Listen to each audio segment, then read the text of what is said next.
too. Alright, welcome back everyone to another episode of Stories from the Unbound Shores. Where I last left off, the party had been semi-ambushed while escorting a merchant caravan towards the Silver Vambrace. And while they had spotted most of the assailants beforehand, few from another direction still got the drop on them. But after dealing with the group of, I believe it was, orcs and cyclopses. Cyclopeans. After running him, they were dealt with fairly quickly with some use of jump and a rather entertaining wall of force that has blocked some boulders. It was a good wall of force. Though a few of the camels that are moving the caravan were injured, none were killed. However, they now have the problem of what to do about the two giant bodies that are now in the middle of their roadway. Oh, right, that's the second part of the reference.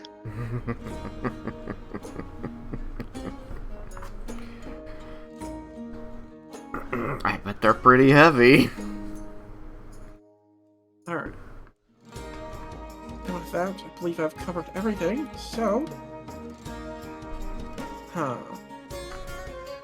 we can get into it. Well, one other thing worth mentioning, none of the camels are fairly spooked, but can't go anywhere, which is not exactly helping that situation, but someone might want to do something about that. I'm gonna drop my spirit guardians.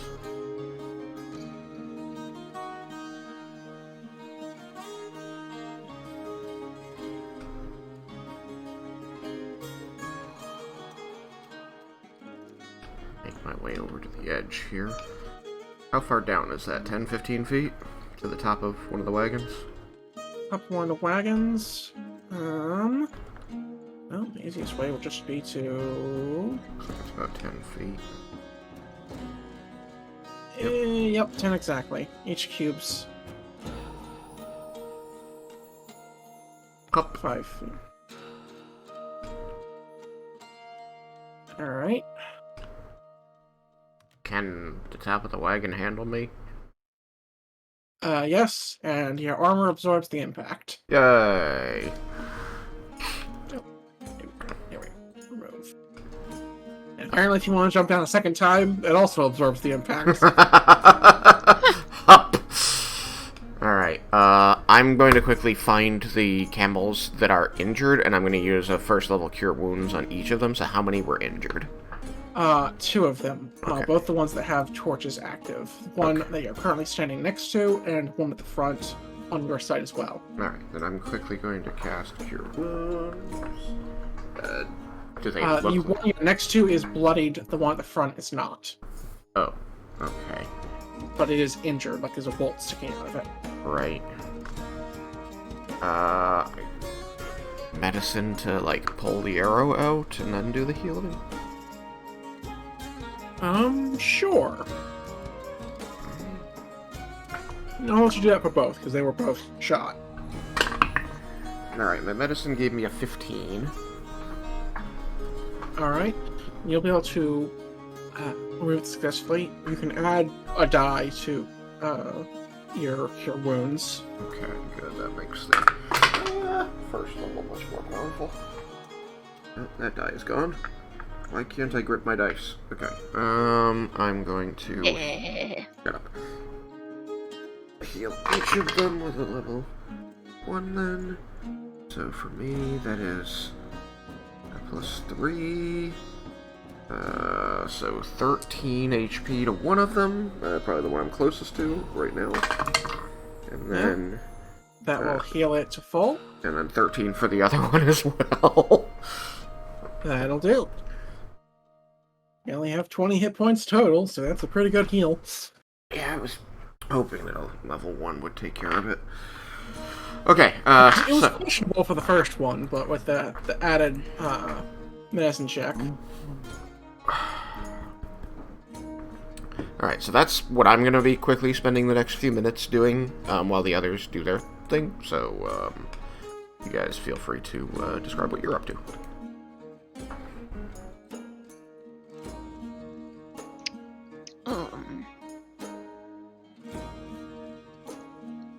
I guess I'm watching from above as you start on the camels. And then kind of meandering along the rock wall.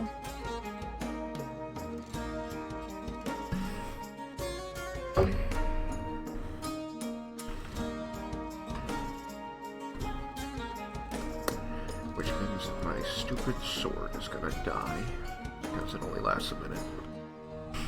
Yeah.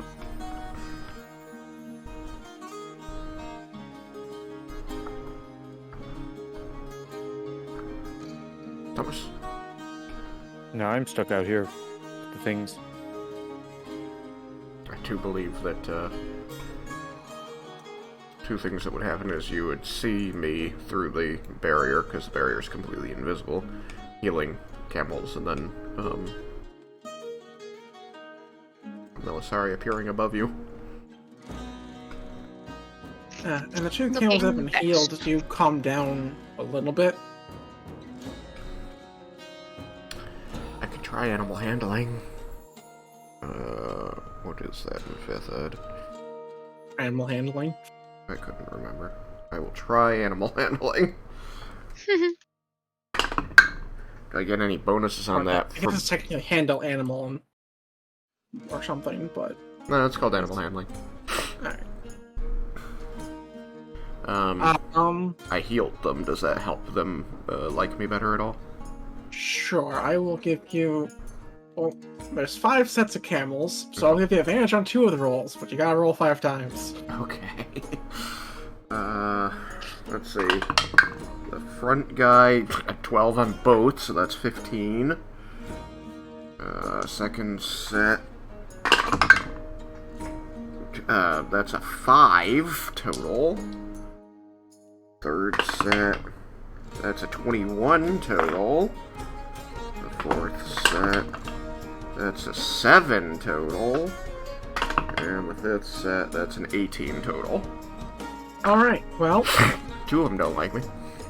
Yeah, 2 of them are still a bit panicked, but the other 3 are fine. And so, with most of the things being calmed down, with some time the others may follow suit, especially with nothing currently trying to kill them anymore. Yeah, I liked with the second set that I had advantage on. I rolled a 1 and a 2 on die.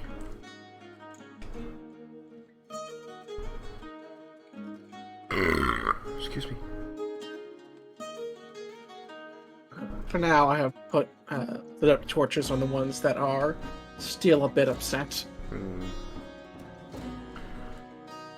So, Melisari and Aurelion, what are you guys up to?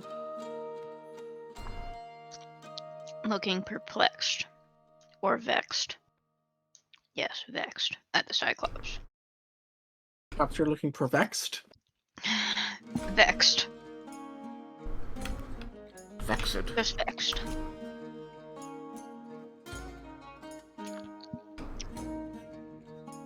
The vexing situation.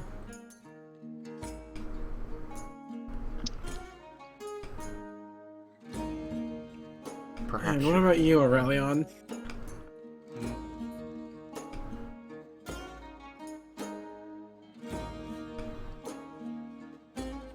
Oh, I know. Let's see. You are pretty much in the crotch of one of the Cyclopses. Saucy. Cyclopine. Oh, that's me. It's hard to see in the dark. I will head back towards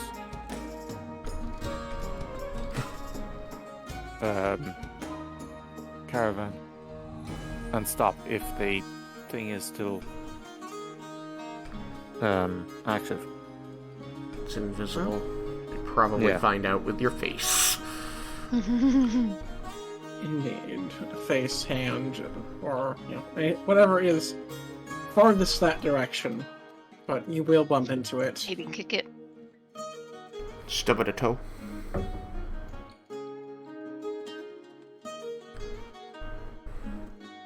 Do you react? Not much, no. Did you stub your toe?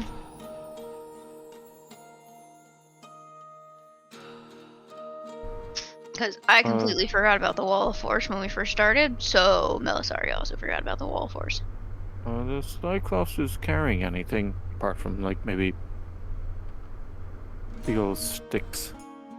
Head back their over. clubs are more than just sticks, so they are, like, reinforced, but they are clubs. It's clubs and clothing. Not much else.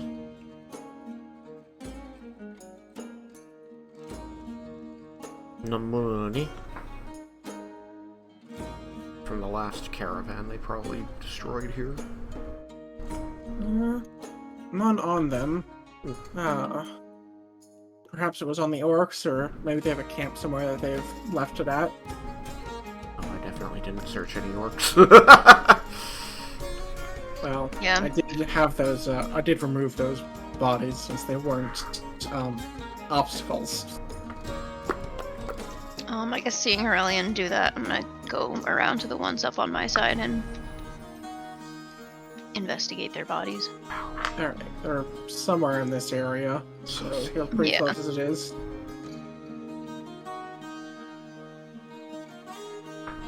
Well, Boop. So you, searching the bodies then? Yep. Then make me a investigation check. Bugger, let me find my dice.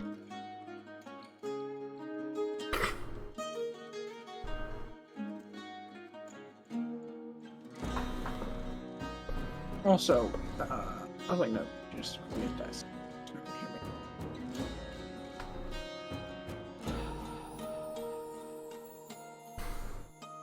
16. Alright, quick question. Is Wall of Force concentration? Yes, it is, Then actually. Melisari cannot forget about it. Also, I think you also have Keen Mind, but that's a whole nother thing. That's a good point. I mean, Keen Mind, I could still, like...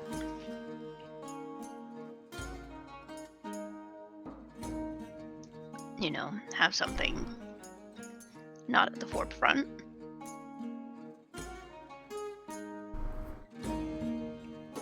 But then I have not forgotten about Wall of Force. Good point. So, 16. Well, you are able to search them. And you'll find some swords, crossbows, bolts. If you want me to list the off quantities, I can, but that stuff is heavy and not particularly expensive compared to its weight. Yeah, it's just like basic weapons and shit. Yeah, nothing that stands out at least.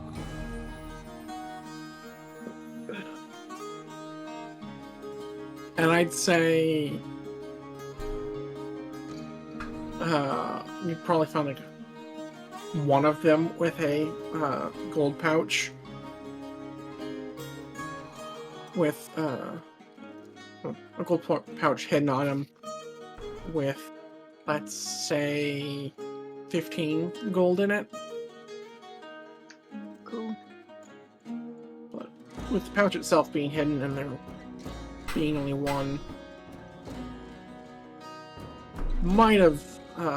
might be an outlier of the group,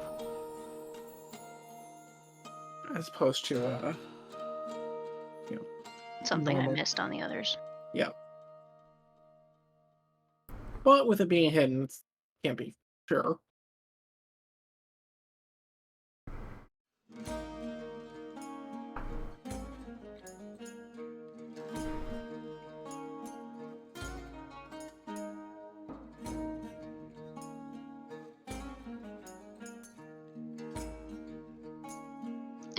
Well,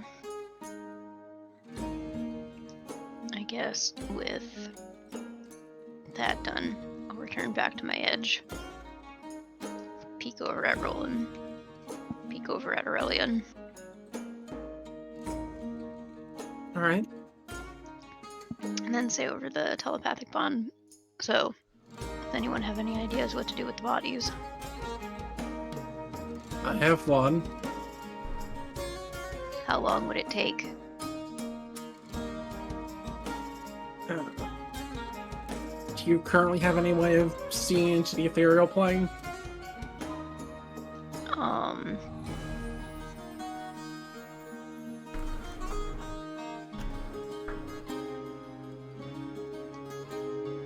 I don't remember.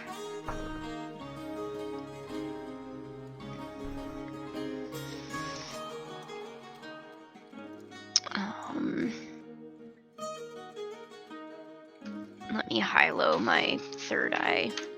I High-low. don't remember what it would have been. What? High-low, it's third eye work we do. Then yes, I can see into the ethereal plane. And you'll see her, looking the Cyclopses up and down.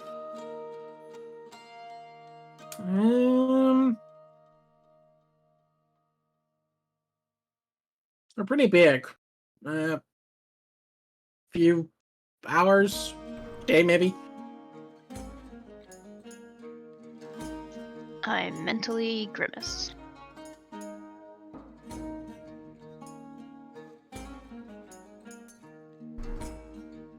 Does it look like there would be enough space to, like, pull one of them off to the side? Well, one of them has died off to the side.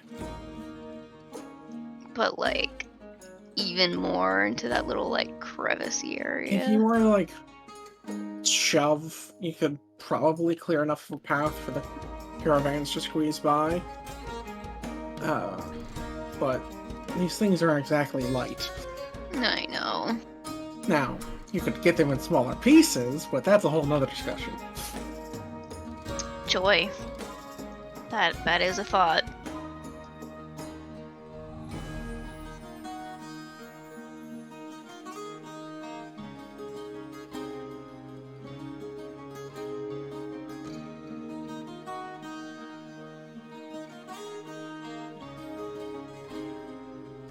Of course, I don't think the people in the caravan would be, particularly enthused to look out a carriage door and, well,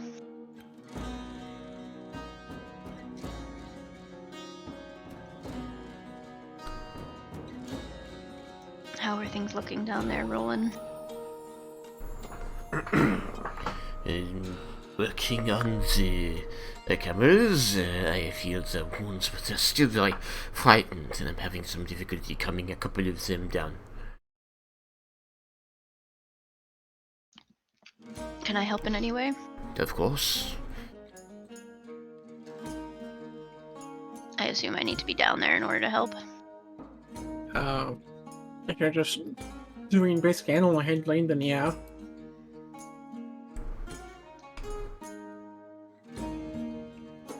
I was thinking, like, aiding. Then, yes, because that's still just you doing Yeah. basic animal handling. It just helps with the check. I'll Alright, then I misty step down there. remake the checks with advantage with aid. Yep. Alrighty. Question.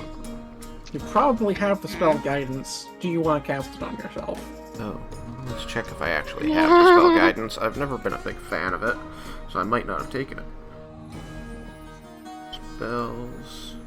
I just know it's a common one for clerics. Yeah. Only my cantrips. Yes, I did not take guidance because fuck that spell. Alright. Well then. Regular advantage it is. I got a 16.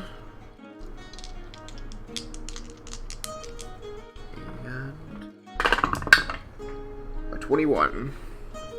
Alright, you have successfully calmed the animals. Yay. Thank you. I think that part of their stress comes from the fact that they are stuck in the... We have not been able to move the wagons apart at all. It could be that the barrier blocking forward progress is a issue. He kind of indicates the front two camels still nosing at the air. You see one trying to lick the air, and its tongue just stopping. Perhaps we do not need the water force anymore. Oh, It was I extremely suppose. useful. And she drops it. Alright, let me, dispel this thing here. Once it's dispelled, I'll let the caravan master know he can move the wagons a little bit forward just to spread them out, give the animals some breathing room, but we still need to clear the path ahead. Right. Grabbing things in the middle of the air is difficult. Ah, easy.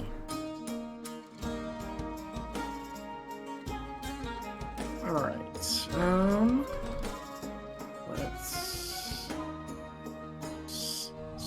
they're gonna start moving up a bit to try and spread things out.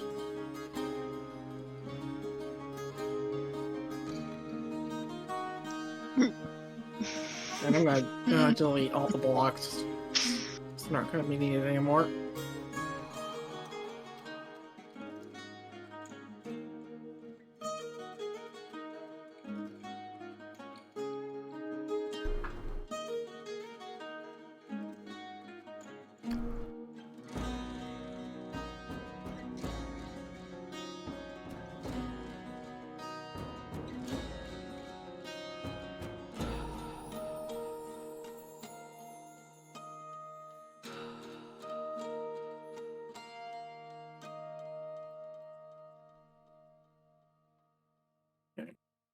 And the ones at the back are actually going to be able to back up a smidge.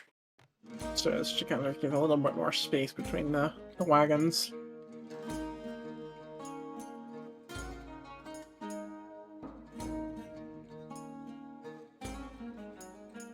Well then, since I don't think we really want to wait here for the whole day,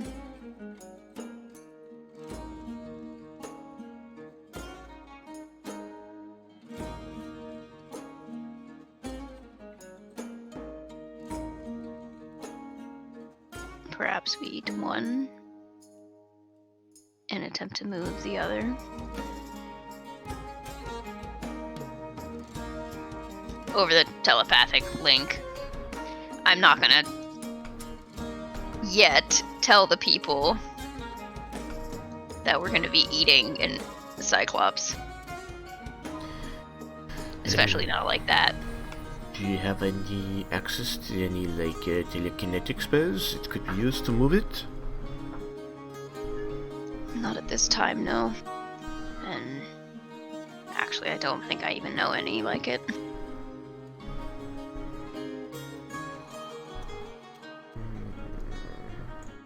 No telekinesis or Tensor's floating disc. Unseen servant. Oh yeah, there is Unseen Servant. But Yeah, its so a strength is ton, only but a little 2. Yeah, so I can't do much, but a little bit of extra pushing. If I Beats had a nothing. saw, I could set it to breaking apart a body. You could. Which is horrifying. Sometimes it's all you can do.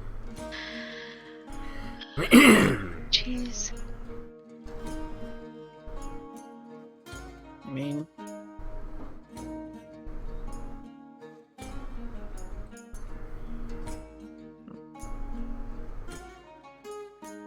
this is all you guys. If you want me to give solutions, that requires checks.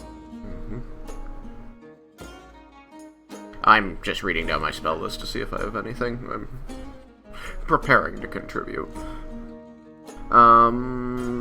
Remind me where our notes on my divine intervention are. Are they just in our chat? They're in our chat, I believe. Although one thing needs to be... Divine intervention. There it is. Although I do need to update its thing about saving throws. I think in that, I think we discussed the first one just being kind of a given, and then having it resist whatever the spell is normally after that. Yeah, you're gonna want to write that down because I don't remember exactly. When did I do that? What did I do with it? I used it to teleport us?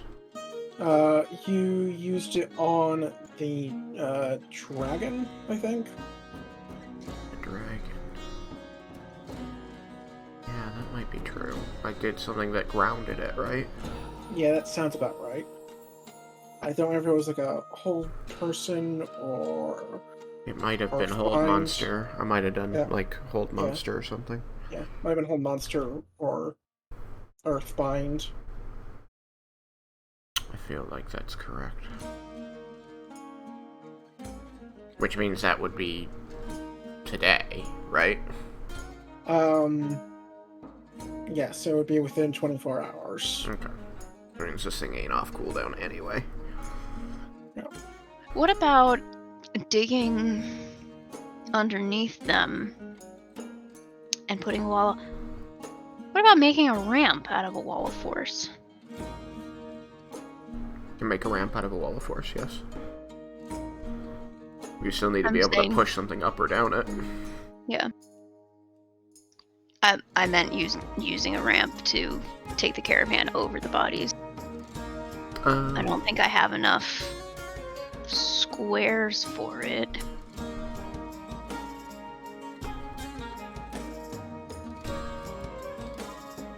You have 10 by 10 squares.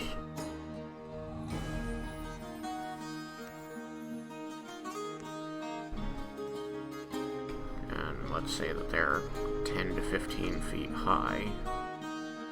You're gonna want a low slope, so it's gotta be at least 20 feet that way. So two segments further.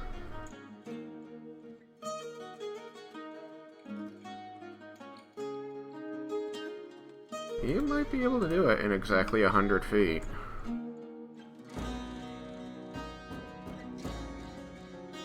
And 10 feet is the width of the caravans, yeah. Yeah. So you would only need to make a line, basically.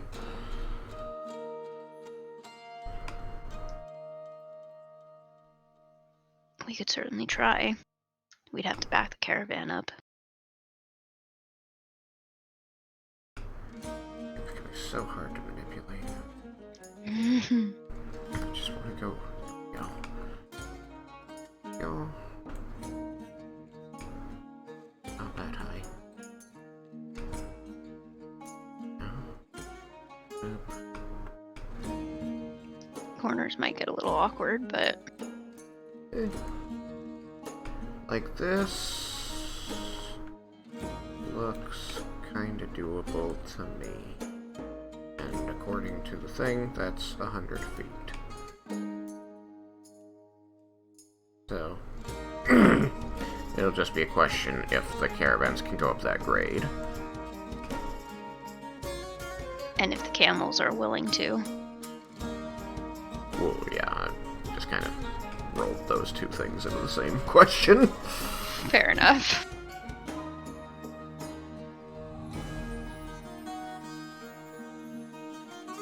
We'd have to back up the caravan. If they can do that, if they can go backwards. And then have them come up and over. That's a potential solution.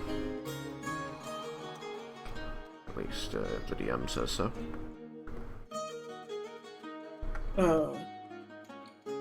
Going up and over on a wall force is certainly physically possible, But as mentioned, yeah, good luck getting the camels to go up something they can't see. Yeah, well, you know, Just blindfold them. and you see, I have this pretty good animal handling role waiting in the wings that I could use. I'm gonna peek in and talk to the, I guess, caravan master. And start telling him about our plan and ask if they think it's possible. Uh,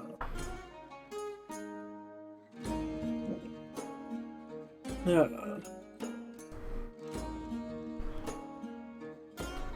each group kind of has its own leader, but they're both gonna just kind of scratch their heads at you because it's your spell. They have no clue how this thing works.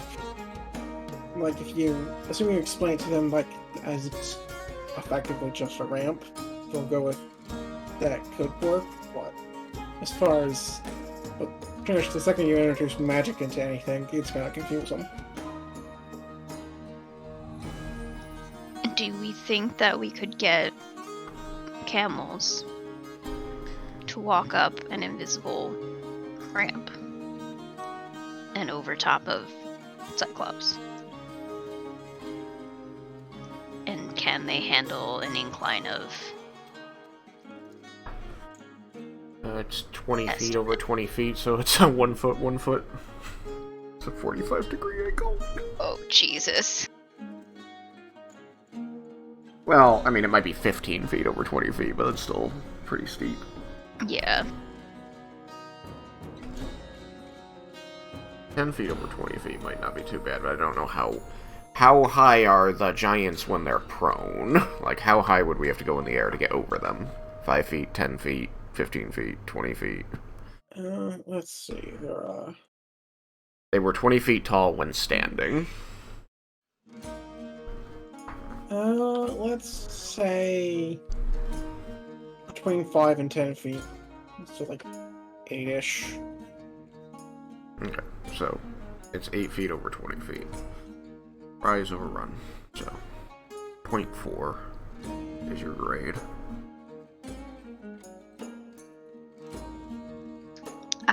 Share that with the class. It's like a 20-degree incline, which is much more doable. It's just steep. We can't get badly better than that, I think. Yeah, so I'm gonna try moving these little buggers around a little bit. Try and get them closer to 8 feet and see what they gain in distance. You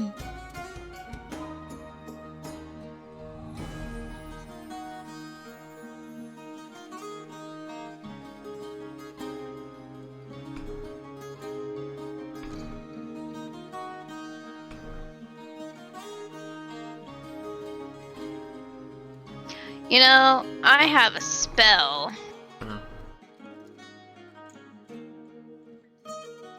That would let me, ask a single question concerning a specific goal, event, or activity. What? Ridiculous.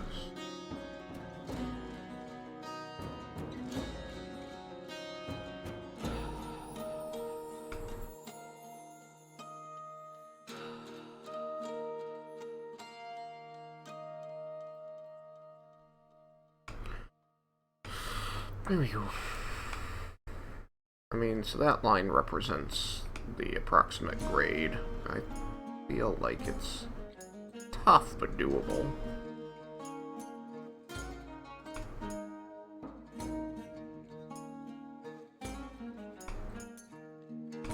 The only problem is I would prefer not to use my only 5th level resource on a task or on a what you call it, that wouldn't work. Wall of Force? Yeah. It would be my only other 5th level slot. That's the approximate layout. If it is cast. At least, that's how I would put it out. You could certainly shift it as desired, but that's hard to imagine it would fit. Yeah, I mean, we'd have to, like Tristan was saying, spread a little bit. You know, we could potentially... I can use commune to ask a spirit if this is too much. That's a yes or no question. Can the camel go up steep incline? I can also use divination. It wouldn't cost me anything other than 10 minutes. We have options to make sure that it is a resource we're spending. Divination also has a material component. Oh, right. The incense and shit. I think commune is more or less free. Yep. Other than the spell slot. Yeah. I don't think it. I think. Oh, I Commune's think it also could be cast ritual. ritually. CO commune ritual. Yeah, I can cast it ritually, and that makes it take 11 minutes instead of 1. Contact, Fair find enough. correctly, ask up to 3 questions that can be answered with a yes, no. Eh. It's not necessarily omniscient, so you might receive unclear if a question pertains to information that lies beyond the deity's knowledge. I mean, it's worth a try. I haven't used commune today, so it'll work. We could also potentially, I mean, I don't know how much difference it would make, but make a slightly sharper incline going down. As I assume that would be the more difficult going up. I agree that that is true, but I will also point out that these are camels that are pulling wagons, which means the wagons will try to run them over. Yeah, I know. That's why switchbacks were created. Yeah, I know.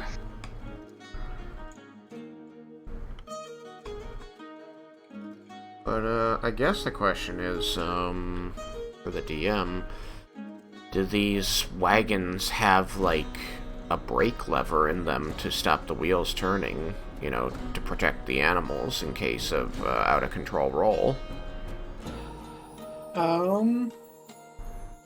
It's not unheard of at a time like this, but these people may not have it. I'm gonna go with no, because with the way this caravan is set up, like, they're kind of like they're like chained together, since the 2 of the wagons don't have drivers. Mm-hmm.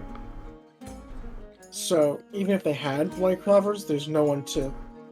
There wouldn't be like a way to access those really, because Okay. they're full of supplies. They must not go up or down at all. They have very flat paths that they follow.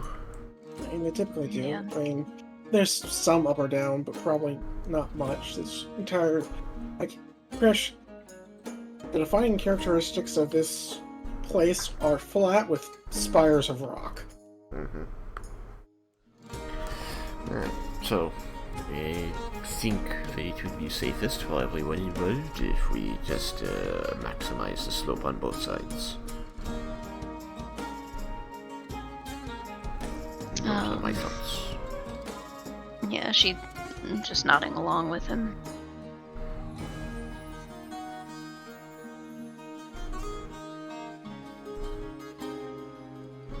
Unless you wanted to convince Nightmare to wear a harness and pull from behind to keep it from going too fast. If Nightmare doesn't laugh at that, I might. I mean, she's pretty busy. Fair enough. Nom nom nom nom nom.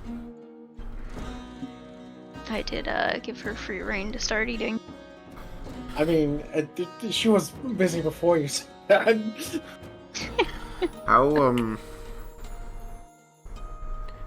what's the estimate, just watching her go at this thing? Like, how long does it look like it would take her to devour a whole body? Is this an all-day thing, a 2 days thing, a 3 days thing?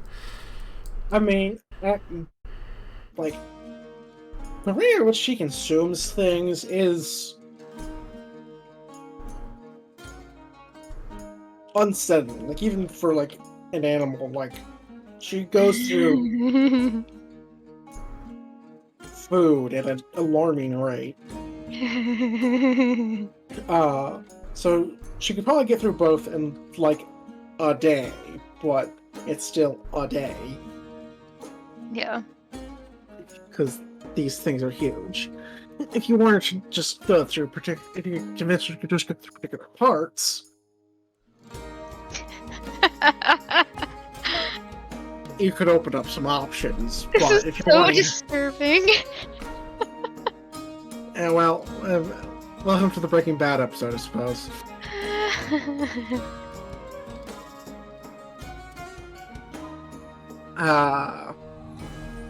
Yeah. But if you're looking for wholesale disappearance, it'll take at least a day.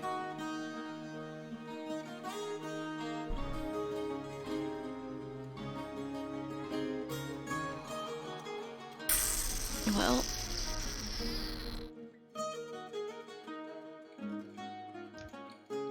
perhaps we give this a shot. I like this idea, honestly. And, well, worst case scenario, if it doesn't work, we wait here for a day anyway. And I get my resources back. I imagine that she's well enough, likes following us, that she'll catch up even if we continue on. Yep.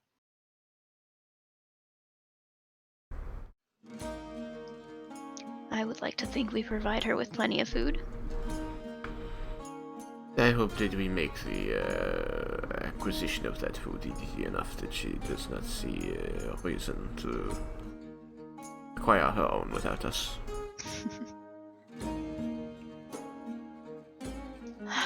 Alright, well, I suppose let's start backing up the camels. Alright. You can back up the camels. I don't want to move them. They are backed up. Okay, wonderful. Where's Aurelion? We should probably all get back. I think with I the buried him in the camels. stairs. 1 second. I'll go and snatch him. Before we fully proceed, do you have any thoughts on this plan of action, Aurelion? That's better than anything I could have done. Okay. A stunning vote of confidence. It is confidence in us.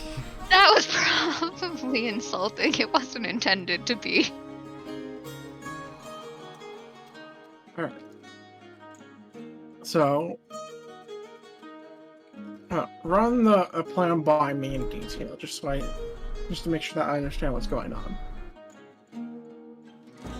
We are backing up the caravan. We are making an invisible ramp and platform for them to walk across at as low of an incline as we can, which Tristan suspects would be approximately 20 degrees. Alright. Yes. That's what my quick head math says. Is head math like a head crab, Yes. but less Edie facey? Anyway. Alright. And are you doing anything to the camels to make it easier to guide them across?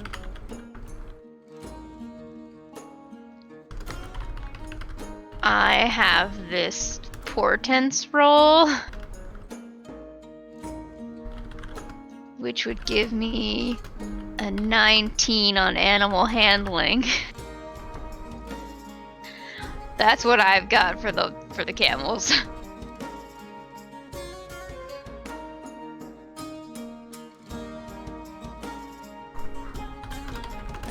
Alright. Unless they don't have any spoken languages. I can't cast tongues and make them understand me.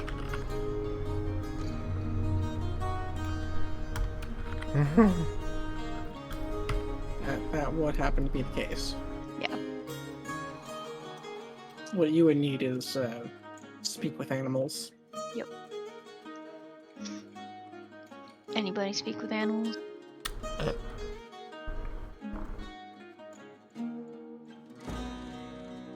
Maybe Aurelion does. I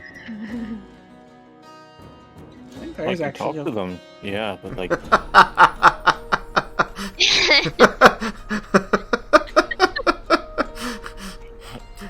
You're not actually speaking with that animal, are you? Well, I mean, I'm talking at it. I don't know that it can understand me.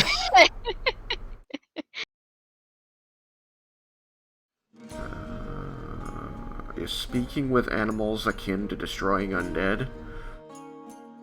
no. Oh, then I don't have anything.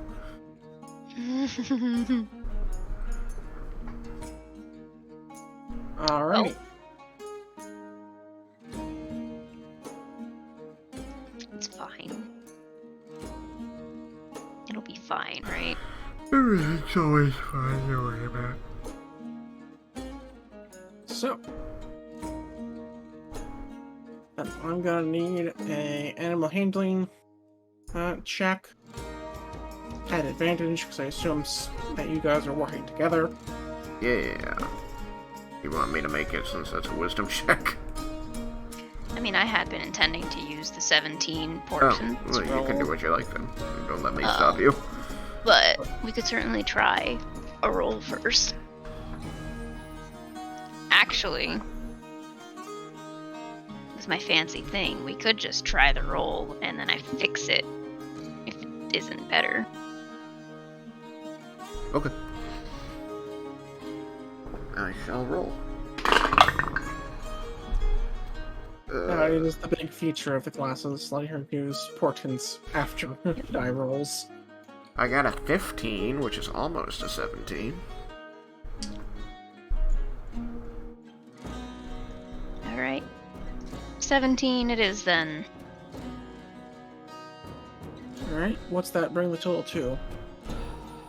20. And was that roll with advantage? Yes. Alright, just want to make sure. Alright. Then, with some expert advice from Elisari, pointing out where animals would have stepped off the wall of force and started bringing the wagons crashing to the ground, you're able to get them across safely. Yay. Hey! Well, Well, did. you have Did it! +3 to animal handling. What? Does he have +3? to Yeah, Animal handling. I do. You better at it than me? I'm exactly the same.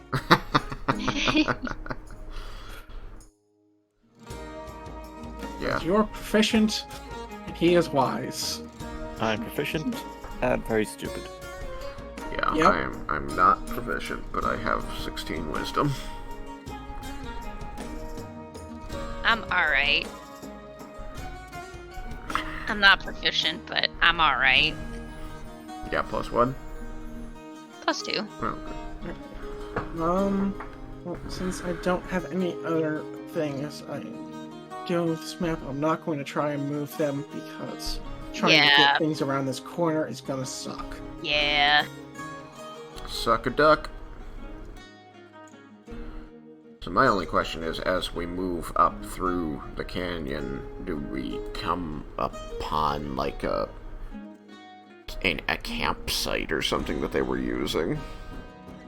Or like just a pile of refuse? I mean, you definitely probably would have seen some of that up on, like, not like a camp, but like,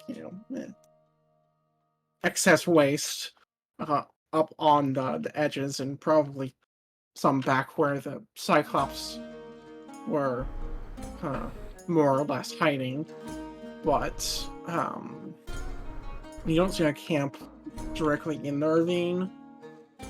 So if they have one, maybe it's nearby or something, but it's not directly in the path, at least. Hmm.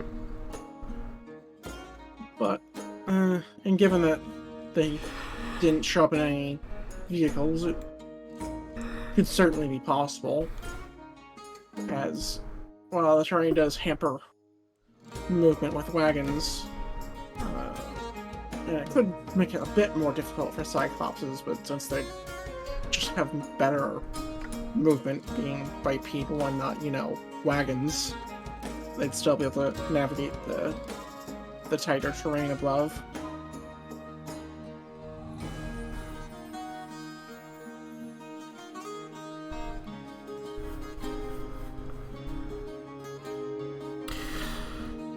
Okay, so if there is not of use, then we just move on, yeah?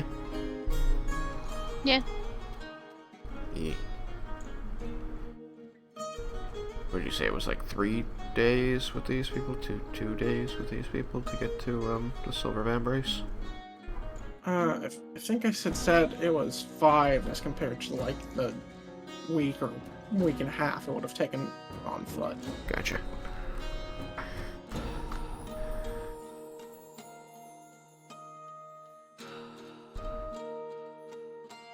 Yeah, I think it was 5 days compared to like 10. So you're cutting your time effectively in half, but regardless, we'll be approaching the end of day 1, and I will try to double check my numbers after this.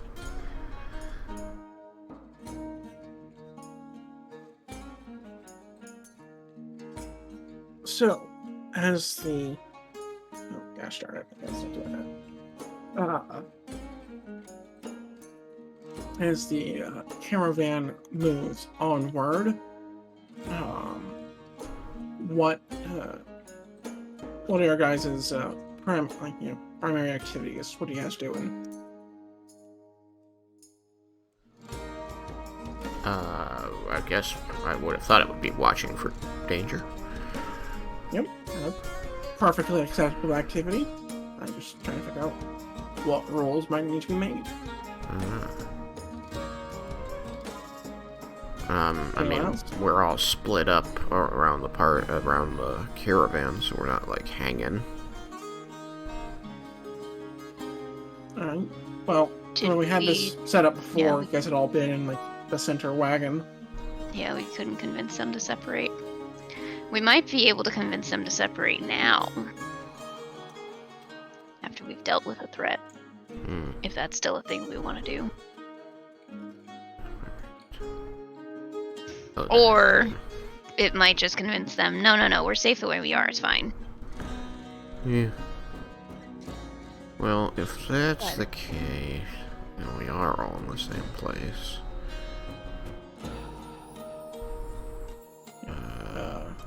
I will. So I'll just use where we're at now for caravanning order, as it were.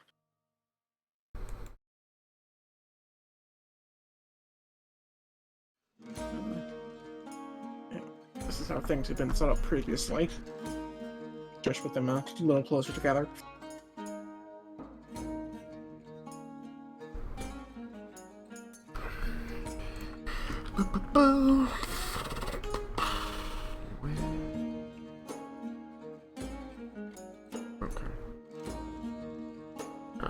We're pretty well walled into this canyon. Has the caravan master given us any indication, like how long they believe we'll be spending in the canyon? Not too long. They use it as a shortcut to get through the place where the rocks are just locked close together. Yeah. So, like, while this map is representative, it's still somewhat close to the full length. Like, you're talking maybe at most an hour. Oh. Okay, I didn't know if it was going to be hours or days. Yeah. No, definitely not days. Like, you'll not be in this thing long. Okay. Because, while it is useful, they also acknowledge it for... They're not entirely dumb. They acknowledge it for what it is, and that is a poorly defensible position. No, it's fine. It was fine. For us.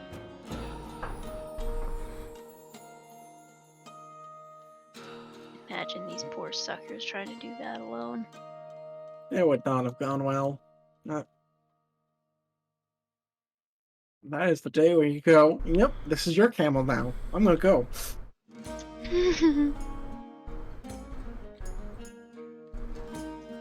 I just flung my mouse off the desk. Alright. And I can't But, reach it.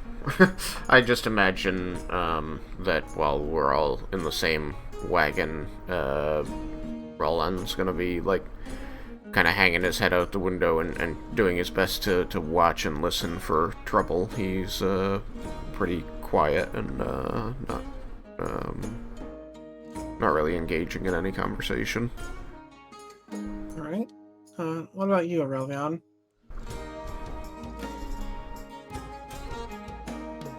I guess I'll be at the front of the wagon as well, just keeping an eye out and an ear open. Melzari, seems the boys have left you in peace. I am currently trying to get back my mouse. Hang on. Have the cat get it. Oh, wait, she's getting up. I think the cat has gotten it. I believe that's the problem. No, the cat's sitting on her lap and she won't move the cat. Ah.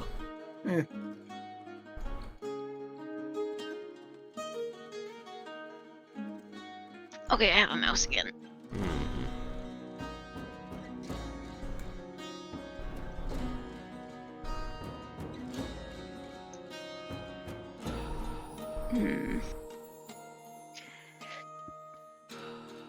I suppose if I were to place a clairvoyance sensor, I'm assuming I can't attach it to a moving object.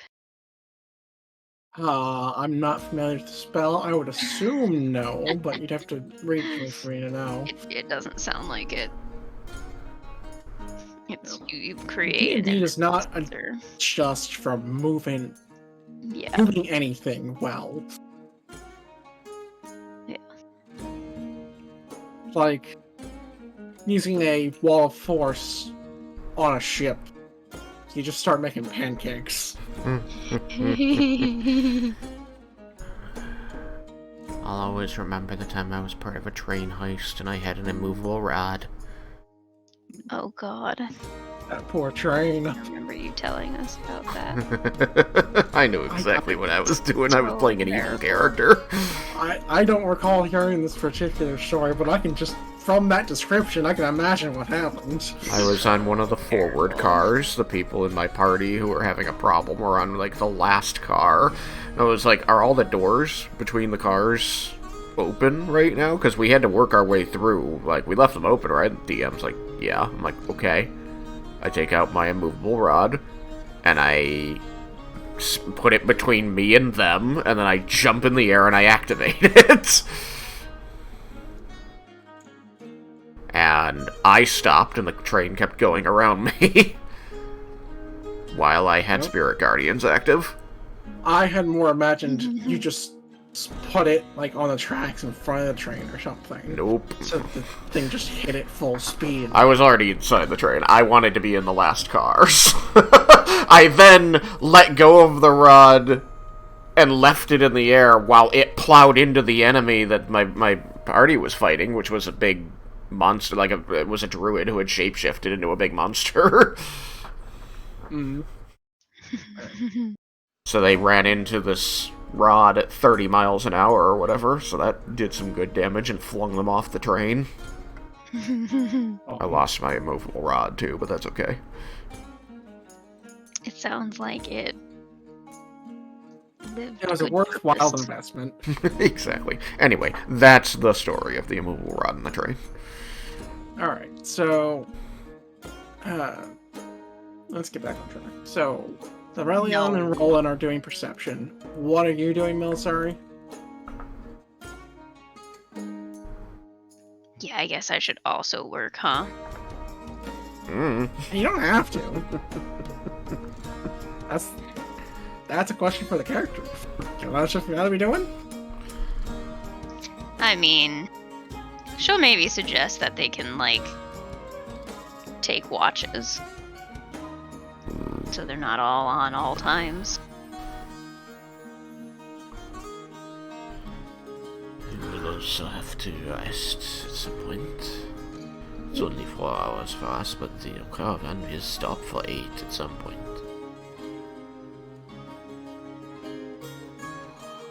He says without drawing his head back in through the window.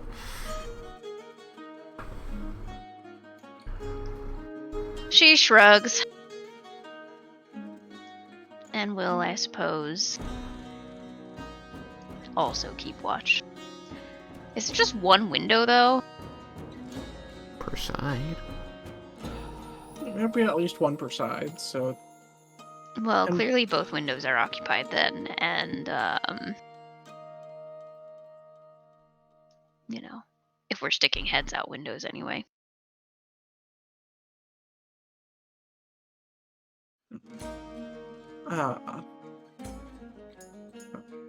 I imagine at some point you get a chance to look out, and as you're going along, you'll see Nightmare in the ethereal plane, just trotting along with what looks to be a one of the fingers of the Cyclops held in front of its face that's just chewing on.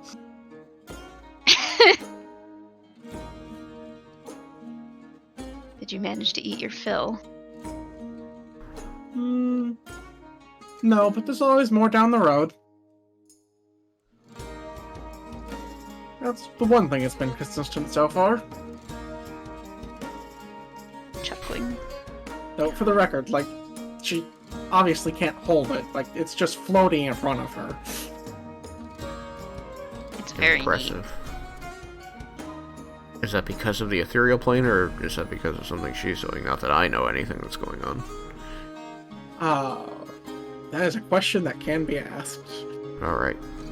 Well, I can't ask it. Somebody else has to. Namely, the person who can see the ethereal plane.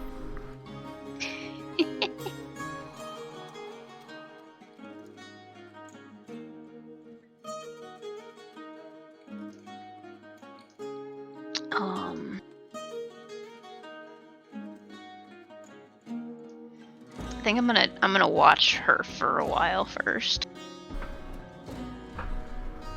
Alright, you'll see her slowly make her way through this thing like it's a thing of corn on the cob.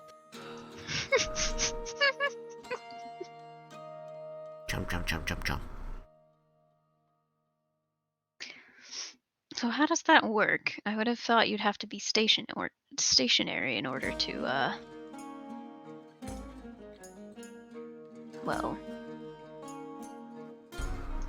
you don't have hands. Yeah, well, see this headband thing you put on me. Finally figured out how to make other parts of it work. And, well, I got a hand now. I forgot about the hand that the headband made. Using mage hands. Just, oh, the telepathic bond, like, oh, right. I forgot about that.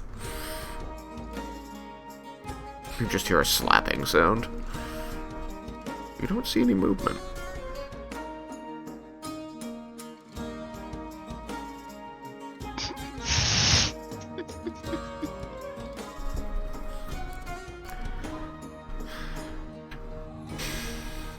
Well, it can't carry more than 10 pounds anyway.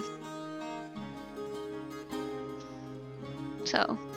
There's only 10 pounds of head left. Yeah. I think you can only carry up to 5, but that's why she just had a finger.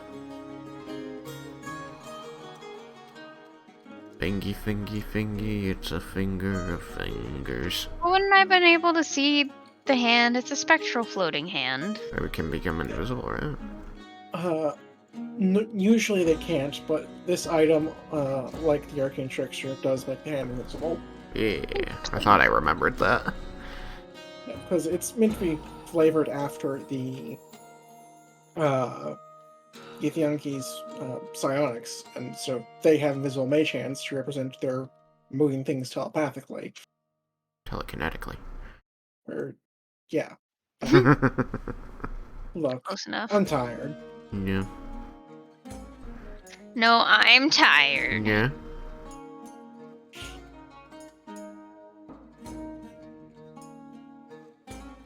Anyhow. You know, it's nighttime. Yeah. Yes? We travel at night. I've got 3 items attuned.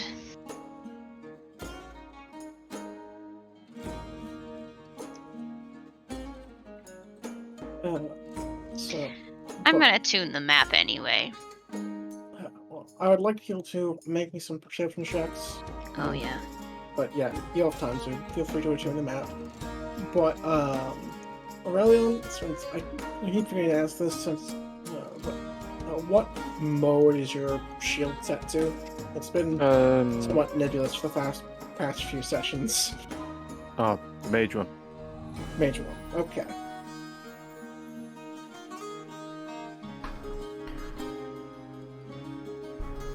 Just wanted to know.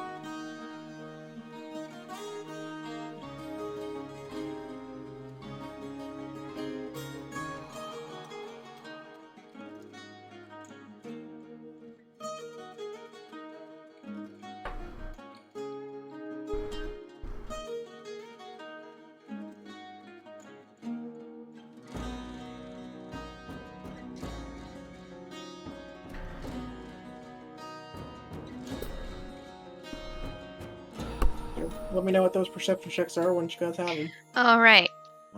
Just one? Just one from each of you.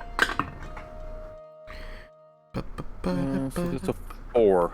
Whopping 4. Nice. 17.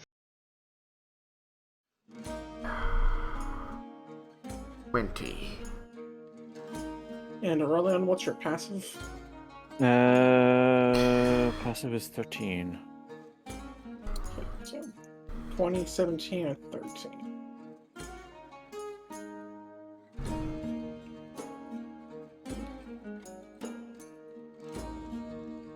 Well, you guys don't spot any additional combatants, but you are able to spot what's once it's starting to get light out. What appears to be a decent resting spot. One way you'll be able to get some cool shelter from the sun in a cave. Kind of the wagon's just out front, as animals in caves don't typically get along. It's not large animals. Poor camels. But you'll be able to find a relatively comfortable place to rest once things start, for when things are, heated up during the day.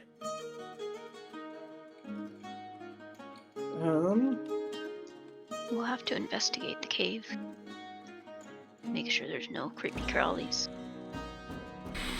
Well, there's probably creepy crawlies, but, none that are gonna be big enough to eat us.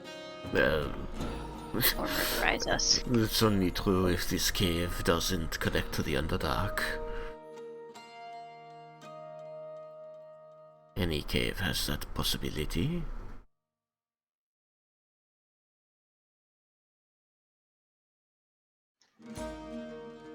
She looks apprehensive. There could be creepy crawlies that could devour us, yes. Do you want me to check it? I should Yes, be able please. to tell pretty quickly. Alright, Mr. She looks very apprehensive and gives a very small yes, please.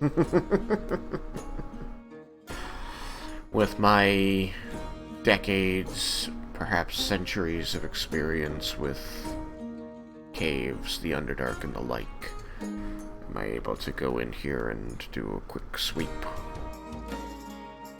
Indeed. I will kind of hang out near the mouth of the cave and like peek in.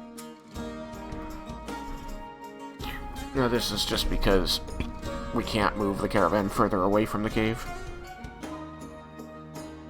I mean, you can. You have it as far away as you'd like. I didn't know if it was like a cave in the side of the ravine wall or something, and we were still stuck in the ravine. No, you've made it, like, this is for kind of like once, you know, it's getting into daytime. Like, you're well out of the ravine by this point. Okay. Have we had a rest? Is this day 2? What is this? What is going on? This is the end of day 1. Okay. Just checking. Alright, what do you want me to roll?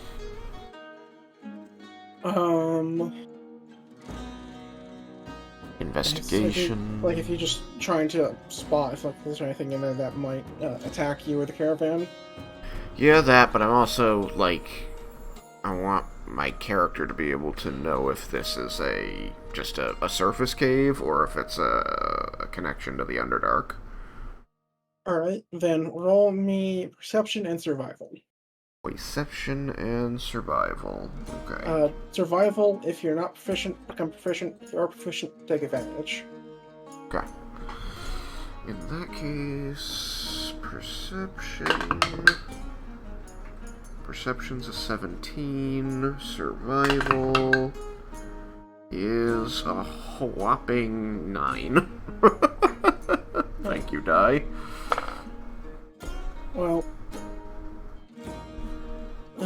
despite your familiarity with the Underdark, this is a entirely different continent, so you're not able to determine whether or not it goes on long enough without more or less exploring for a while.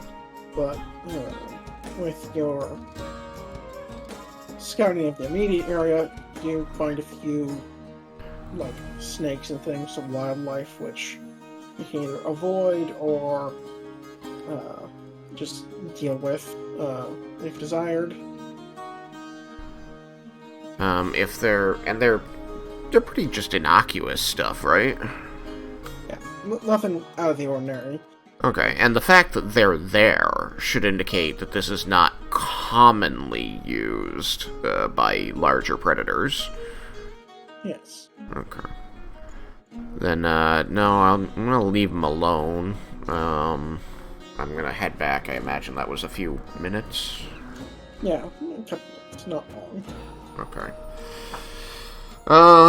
So yeah, I come back after 10 minutes or less, and, I report, I cannot tell if it is entrance to the Underdark, but I have doubts. There are several smaller snakes and normal mid-tier predators there, so I do not think it is a cave actively used by anything that would threaten us.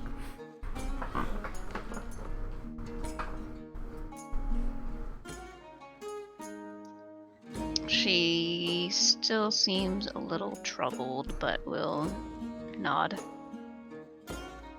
and cautiously walk into the cave. I can just throw up dancing lights, all 4 of them around the entrance, to just light a little ways in.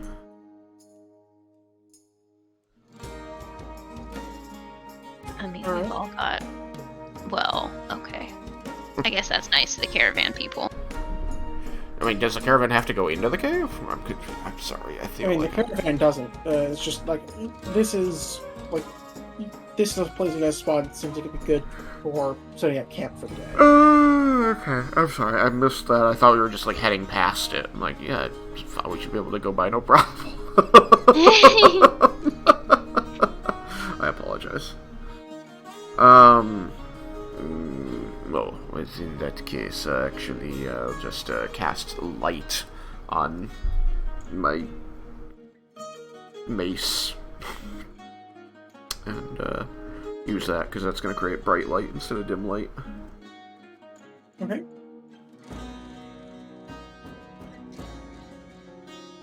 Or if Mel's going in, I can put it on something that she's holding. I mean, I can also cast light. Fine, we can both have light. Oh, and lightning. Har har. Shut up. Alright. Let me just make this cave real quick. Let's see. I think I may end up wanting to spend a little bit of time here, since I ended up spending too much time making tokens and not enough time planning encounters. Got something in mind, but now I need something to, fight around. Or do things around, whatever happens.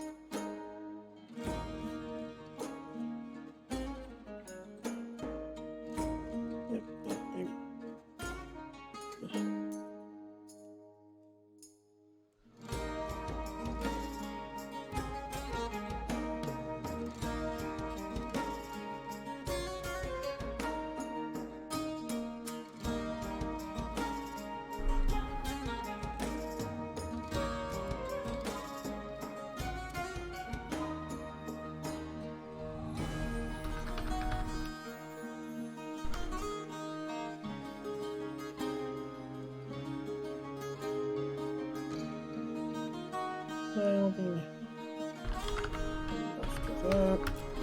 Alright. Now for the hard part. Moving the caravan.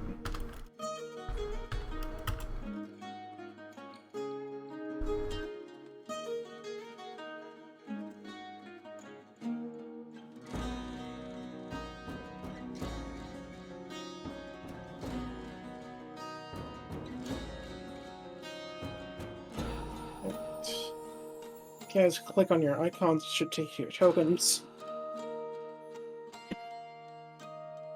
And what I'm starting to set up as the cave. The cave. The cave. The cave. Farewell, my friends, I have been chosen.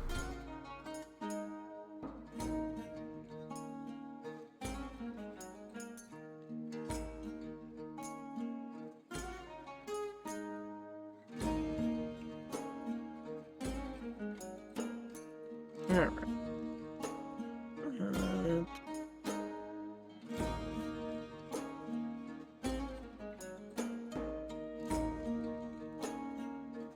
That.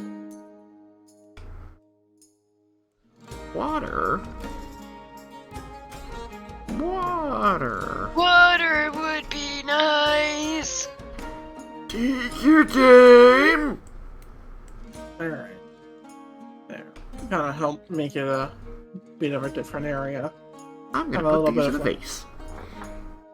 river going by, which also makes a good spot so you have access to, water. All I have to say is, a river derchie. Oh my god. A river of dairy? Yeah, that's what I said.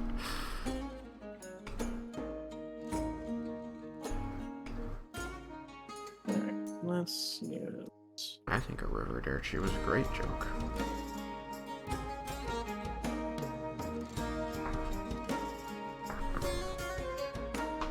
Alright, so...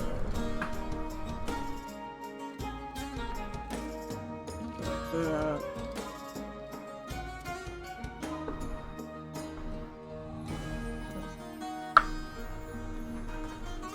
Oh.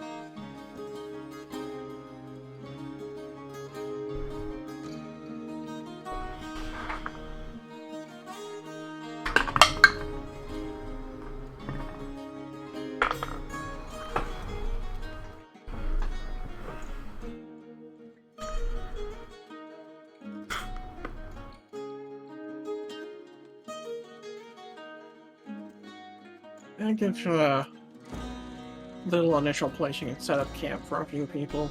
with kind of more cave you can go into past the smaller pieces of rock there that haven't filled out yet. Definitely not suspicious at all.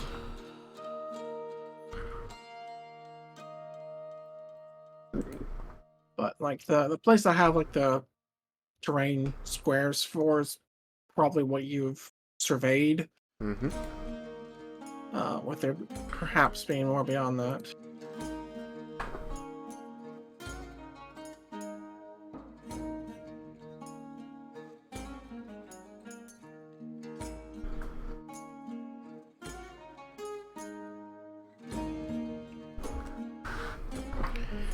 Be right back.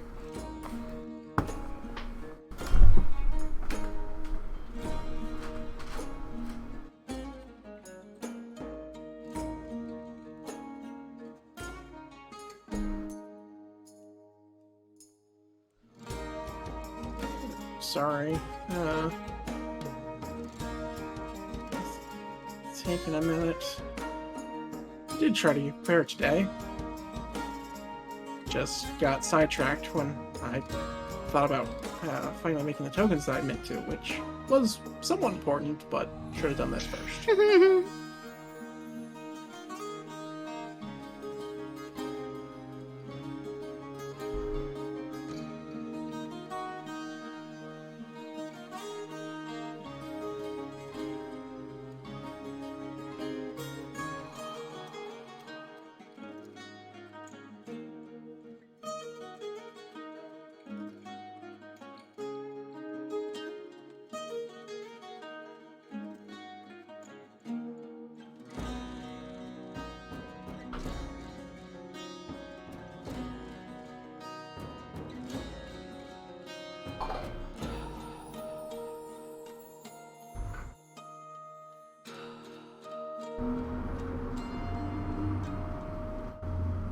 That's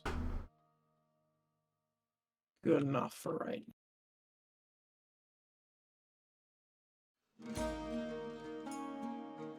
So, yes, and set up camp if you like. I Explore know the what I cave some don't more. like. Then we can move on, and I can just throw together Feel something else. Having wasted all this time making a little cave. I'm kidding. I'll just do it first. I'll just make you come back to a cave at some other point. If I need a cave, boom, there, cave.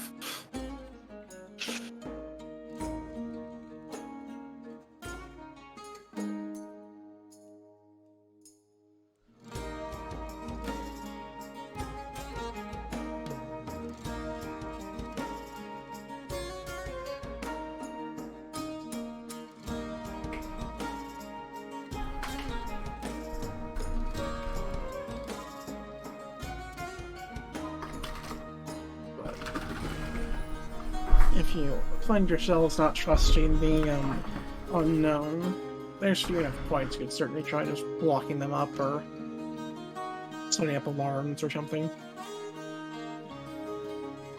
I do have alarm, and I was just thinking about that. Well, there you go.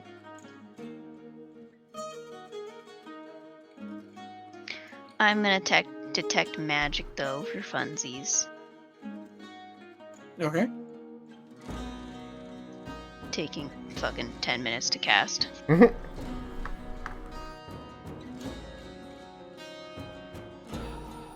Alright.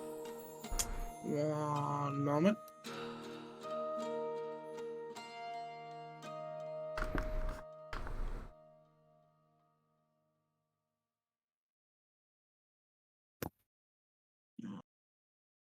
Where's what I was looking at?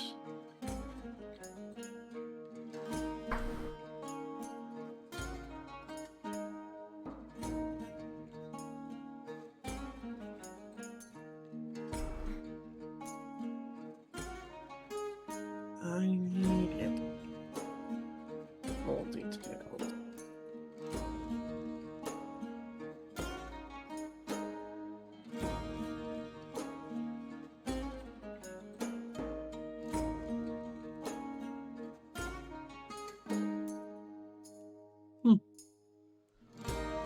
Alright. Ah.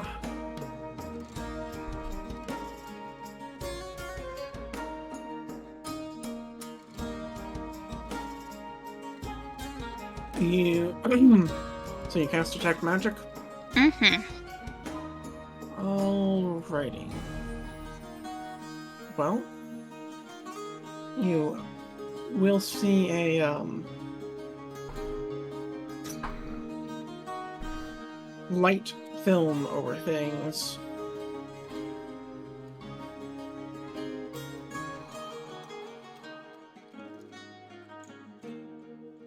As in, like, there's a slight haze of magic. Not like with the thing in the town before, but somewhat similar, I guess. But there's kind of an essence of light essence of magic about. I'm gonna dismiss light. Does that do anything? It does not. That was okay. Good thought, though. And now I'm in the dark. So I will put light back up. Light's not a concentration spell. You can just cast it on an object Correct. and it stays there for an hour. Yeah, but I was dropping it for the sake of testing Oh. if it would give off a magical haze that I would see with Detect Magic. Hmm. And maybe it does, but it's not the current source. Unless it's just that you're too close. But I look sus. What school?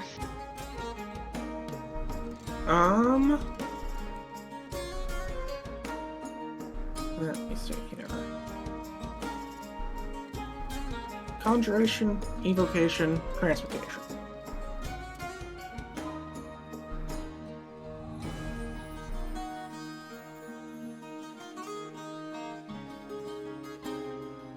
Conjuration, Evocation, Transmutation? Indeed.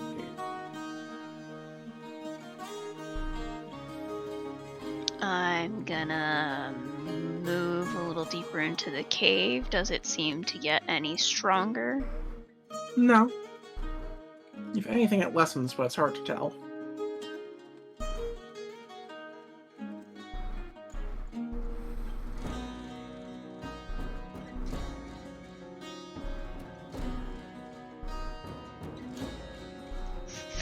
Climbing the walls. Yep. What about if I move closer to Roland?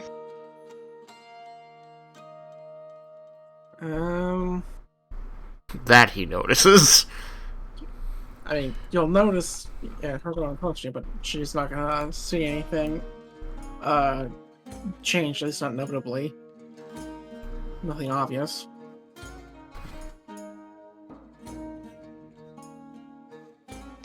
There's magic in here. You mean besides us, I assume? I believe so.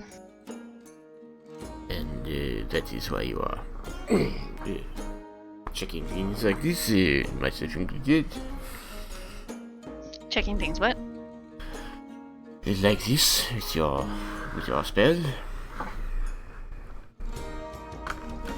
Yes. Is it, can you tell what kind of magic it is? Divination? Conjuration, Evocation, and Transmutation mix. All of that is terrifying.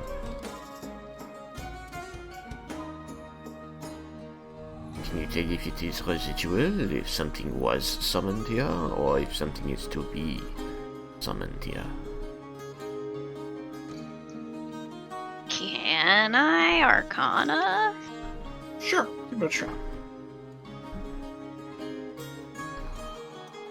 Cool, that's 25.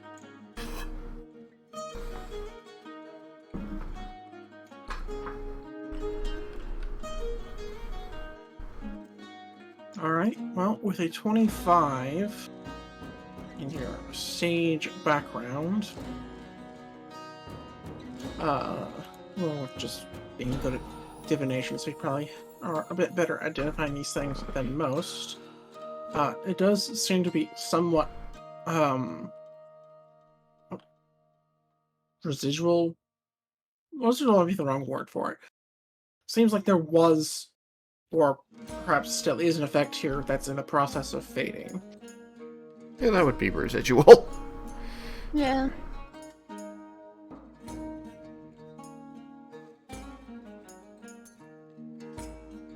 But with what you can see, it seems to have covered quite a large area, because as you move closer to Roland, you also have a better view to outside the cave, where you still see the effects.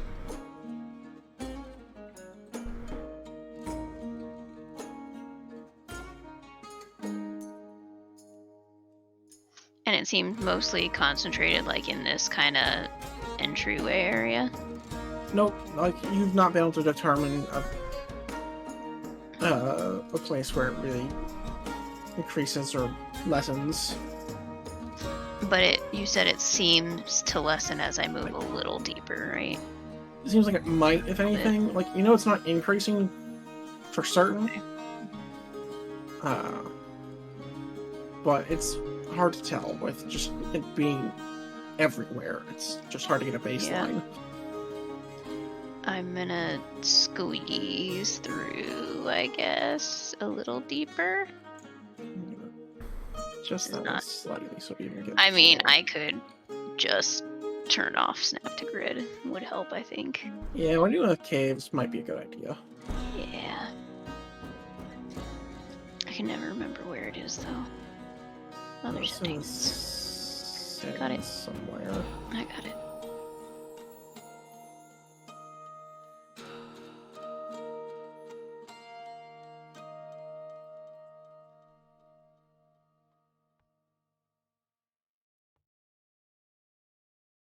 Like, do I feel like... So it probably wouldn't have been a lair effect sort of thing, yeah? Because you said it wasn't as strong as... Well, I mean, I guess it could have been and is now fading. You have talked yourself through it. Thanks. I can't really add anything to it.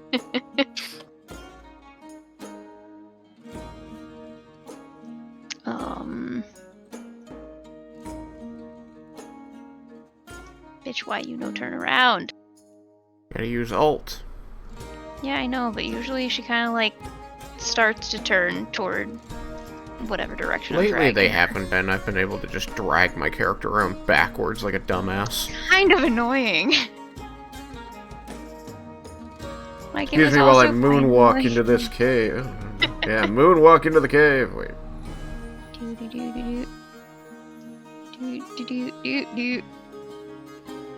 Annie, are you okay? Are you okay, Annie? It's an interesting song you're singing, Roland. Where did you learn it? There was a young priestess in my village named Annie, and she was always falling down and getting hurt.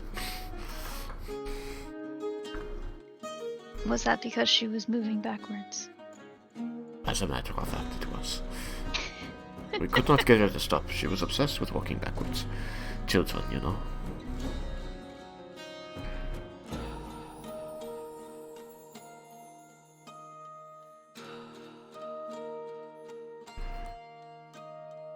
Well,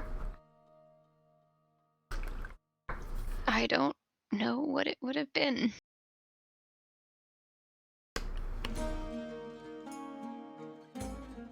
Oh, I had been intending to spend some time while we traveled looking at the map. Alright. Tuning it and looking at it. Well, for the little bit that you're in the ravine, while you're looking at the map, you'll see yourself going along a river. Neat.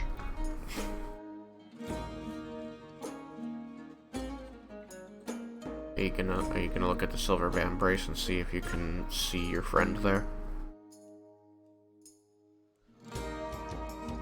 I don't think it would work like that. I think we saw skeletons in a fortress. Yeah, but it was unclear how long they'd been there. I mean, they were.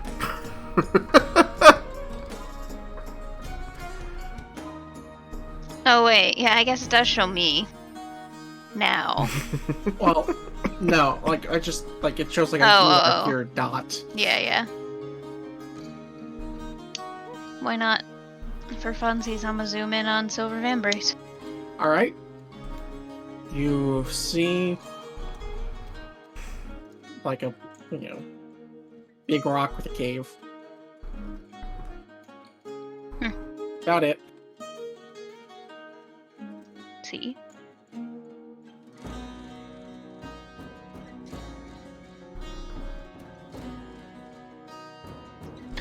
As we travel, though, I'm gonna make some notes in my journal.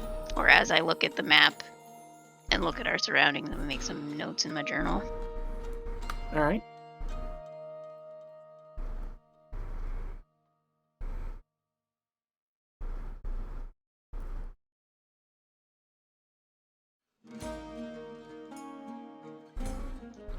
I don't know. Do we feel safe staying here?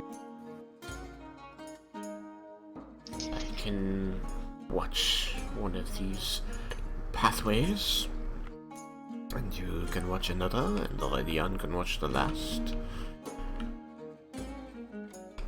Or you can use a spell to guard it. I think it will be okay. If we keep the people in here and the camels right outside, Nightmare could be convinced perhaps to watch for anything that might threaten the camels. Well, we all need to rest, too. Yes, but we only need 4 hours out of the 8 that we will be here, so we can easily break that into shifts where we have some overlap.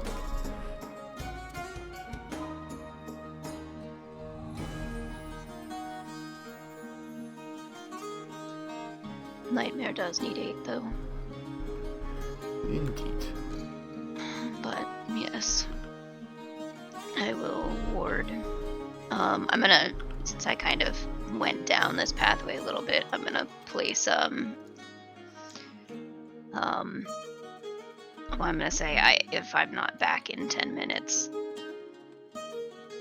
I'm gonna place, or 11 minutes, technically, I'm gonna place an alarm down in here a little bit.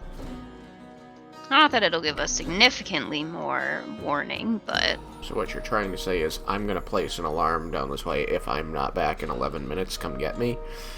Yeah, something like that. Okay.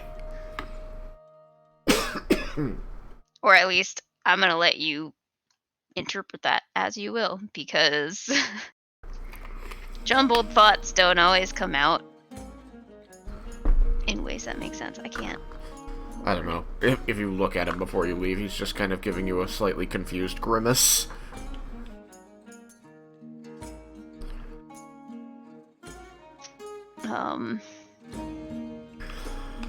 I probably would look and be like, I'm gonna go down this pathway a little ways and set an alarm. I don't think it'll give us significantly more time to react, but it is a bit of a squeeze. He just nods. Jan. That's me. Are you willing to sit at the head of one of these caves? And so if anything tries to come this way, it has to get past us first? That sounds like an idea. Let's do that. It is risky being here, but I think it is better than being out exposed. We have a bottleneck that we can control. Yeah, but we're in the caves. Where is everyone else going to be? Also, I think the people should be in the cave here. And the camels will probably stay by the river out there.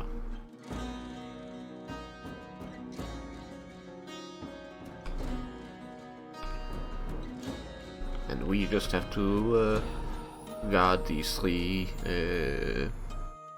ranches here that are large enough for a medium creature to pass through. It'll be a bit cozy for this many people to be in here, but it's a lot better than being being in a place where it'll stay naturally cooler.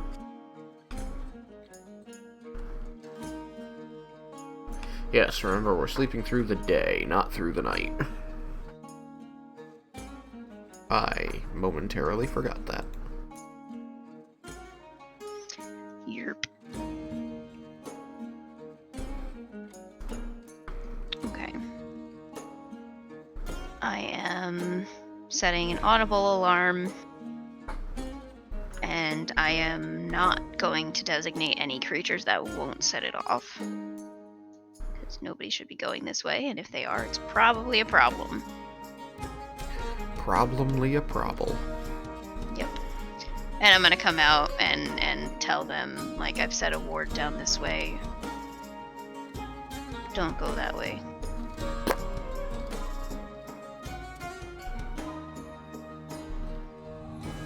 That really makes it sound like something's gonna, like, murder them if they go down that way, doesn't it? Yep. What? That calls for what you're going for.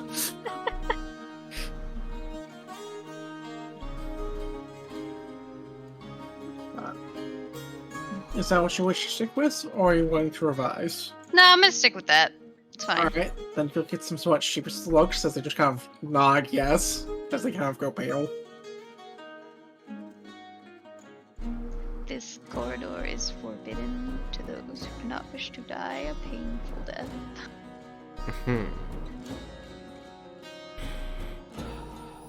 Anyway.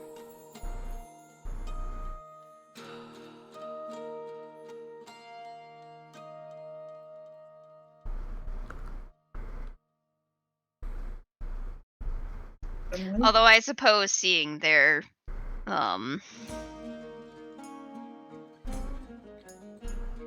confused and frightened looks, I will add, it won't hurt you, it just might wake everybody else up. You'll see some relief.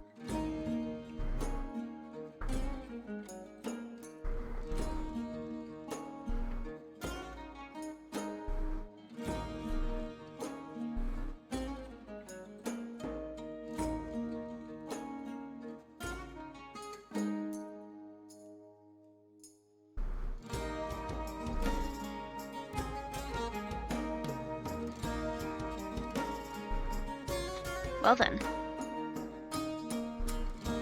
Travel rations?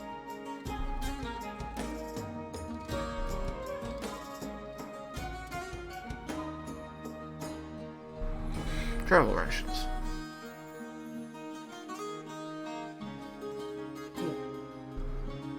Yeah, so you guys want to roll me some more perception for the watches that were mentioned.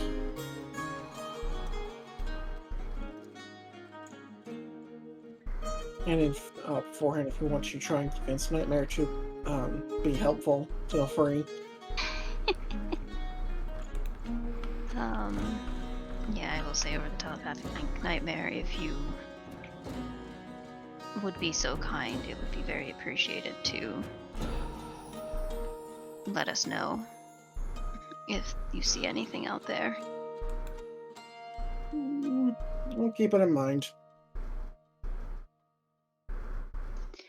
Honestly, she believes that's about as good as they're gonna get. It's better So than she'll they've leave it done at in that. the past. And my perception is 25. Alright. And you guys are watching this particular, like, holds the back, right? Yeah, I mean, I placed my character in a spot that he would be, you know, just in case anything tries to come this way, it has to step over him. Alright, just making sure I understand.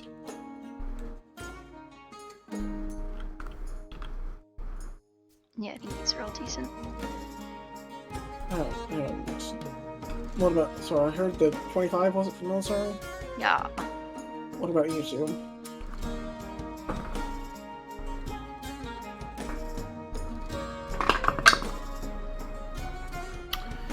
I got a 21, it looks like.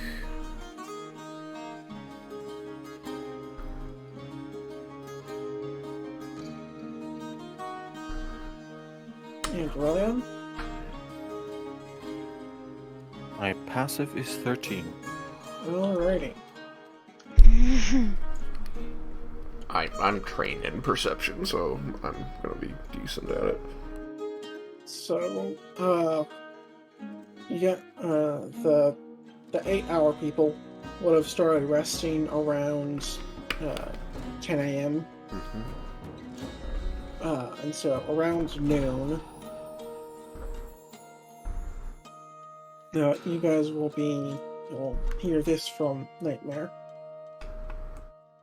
Does anyone know what that racket is? It's getting noisy. Do we hear anything? Shortly later, you will begin to hear loud rushing winds. Well, not loud, but like rushing winds that are getting louder.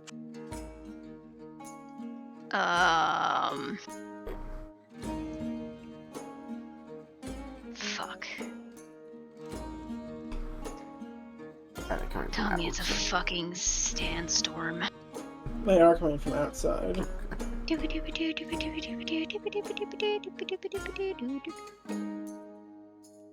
So, as you guys go step to outside, I presume, based on the jigglies of what's going on there, I was dancing the sandstorm. you will see two cyclones, one approaching from the west, one from the east. Are they really big? They're not huge, but they're dangerous in size. I'd say, 10 feet wide, 15 feet tall. Are they very clearly not elementals? Remember, I mean, they we're don't friends look- with air elementals. They don't look like air elementals you've seen before. Okay. They do not look the same. We need to get the cameras inside, I think. I agree.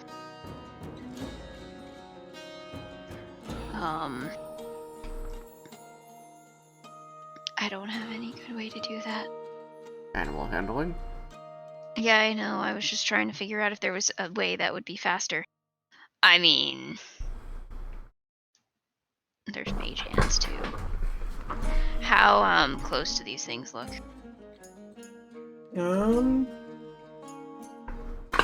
Check a thing. Or I guess how quickly do they seem to be approaching? Can we gauge that? You have like a couple minutes, Great. That's Okay. enough time. Well, and I do mean like 2 minutes. We can do it. We could do it. hey Nightmare, does weather affect you in the ethereal? Shit, they're not gonna be willing to go with her. I thought about that too and realized the same thing. That's why I didn't say it. Yeah. I was like, oh, I know. Never mind. Yeah. Not any weather I've seen so far. Going to the zero. Yeah. Okay, cool. I'm rolling decent. My animal handling was 20.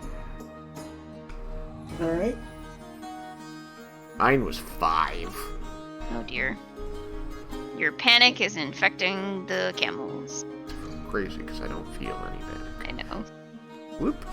Melisari, you will be able to help guide the caravan. And while there would be room to fit the full set of camels inside, there's currently 8 people taking up some of the space they would need. Yeah, we may need to squish them in a little bit. There's a lot of logistics here. I wanted to further investigate the cave system anyway. I will use this as an excuse to do so.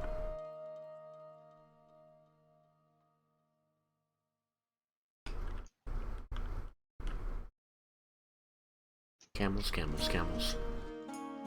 Camels. So I will have people be compliant for this if you're wanting to move them. Yeah. Alright. then I would guess you want to move them into like the next section of caves over here. But if not, what are you guys wanting to do? But I think that's probably fine. I was just gonna stuff as many as would fit in here as possible. Oh, I thought we were talking about the people. Oh, move the people? Yeah, move the people over there makes more sense than trying to get the camels in there. Yeah.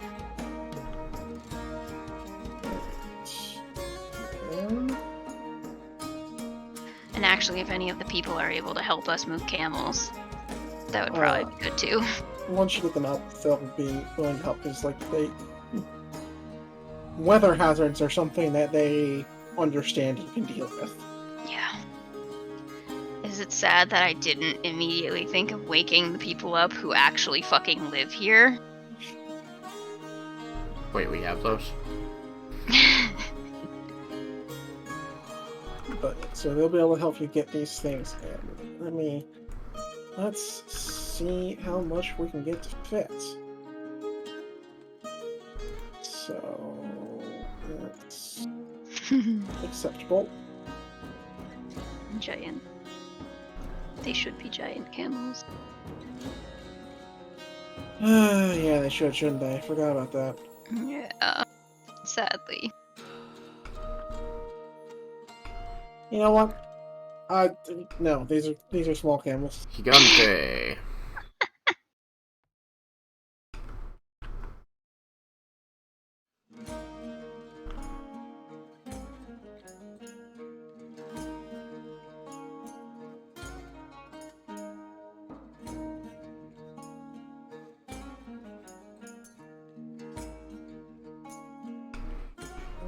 That one's... Oh. You know, I've just discovered that I don't have to touch the creature that I bring along with me with Dimension Door. So that was just for dramatic effect, apparently. What do you mean? When I took Roland's arm to teleport us up to the top of the ravine. Shut up. Ravine? Yep, shut up. Red vine.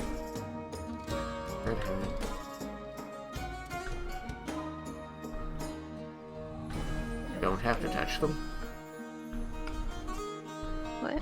You don't have to touch somebody to teleport them? Apparently not. Weird. The creature must be within 5 feet of you when you cast the spell, but it doesn't actually say anything about touching them.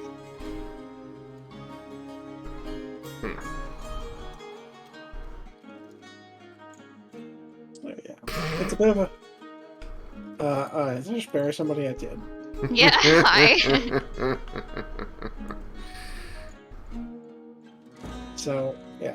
That is a tight fit, but you're able to get all the stuff inside. Jesus. Hup.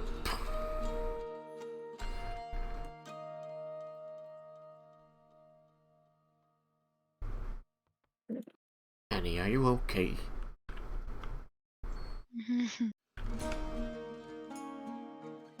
And so, as you guys are doing this, it will take you guys about a minute and a half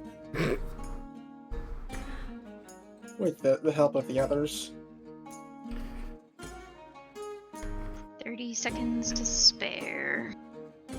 And hopefully the winds aren't strong enough to pull shit out of the cave. And then you'll get a message from Nightmare. Oh dear. Are those noisy things supposed to have faces? But if they are weather patterns... Well, they have faces. I think that perhaps they are just elementals that we have not met before. What would I roll to try to figure out what they are? Arcana, or actually no, Nature. Nature makes much more sense. Okay. Well, you can go either one. I'm gonna say it's different DCs for each. Tornado dragons. Like earthquake dragons. Tsunami dragon. go with the nature, and it's a 15. 15. Well, they could be air elementals, but most of those don't typically wander around as cyclones, and also don't tend to spend that much time on the ground.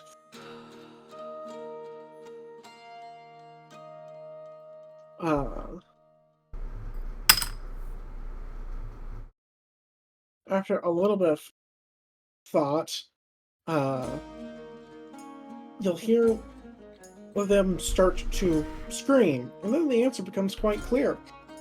They are what's known as dust devils, which are elementals and somewhat cousins to the air elementals, but they are not true elementals. Like, they're not intelligent creatures. They are byproducts of a blue dragon. Not the blue dragon we killed.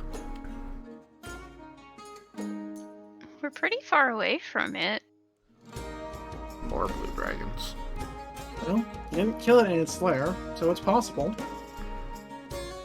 But wouldn't its lair cease to function after it died? I mean, lair effects take time to dissipate. which means we could be in its lair. Fun. What do I know about dust devils?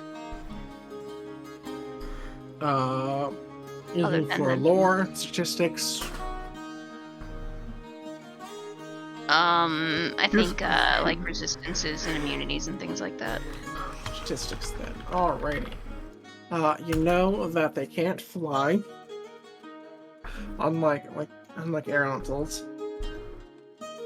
But they possess most of their other traits, but are not intelligent or charismatic.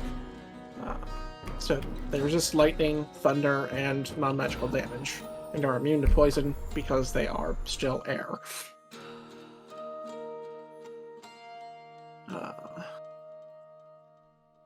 They technically have a language, but since they're not intelligent, they can't speak, they just screech. That's kind of depressing, actually.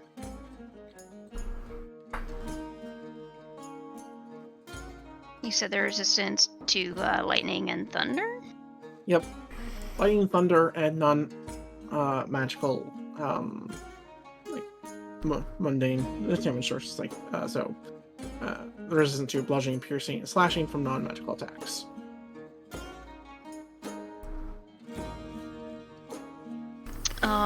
Can I guess as to whether they would attack us approaching these caves? Or they might potentially just kind of scream on by? It's possible they would scream on by, but given their lack of intelligence and general angry demeanor and source of origin, they're likely going to just try and destroy whatever they find. The flavor text is they scour and destroy the land within X number of miles of the Blue Dragon's lair. Cool.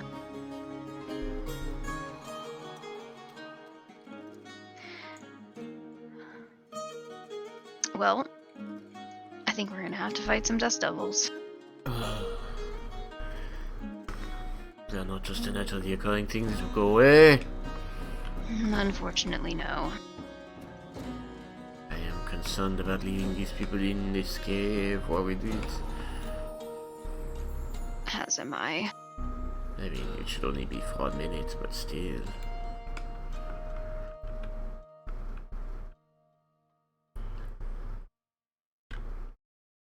Alright, If only there was room for a third wall of force. If only. I've been thinking about that since we first saw the thing.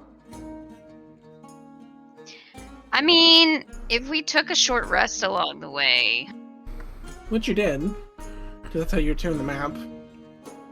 This is a So- good point. So if you actually can recover those slots. Yeah, I can, and that's what I would have And done. if anyone else needs to roll hit dice or recover other abilities from short rest, please do so. Oh yeah, that'd probably be a good idea. I'm very hurt from that last fight. Hmm. Hit die. Short rest.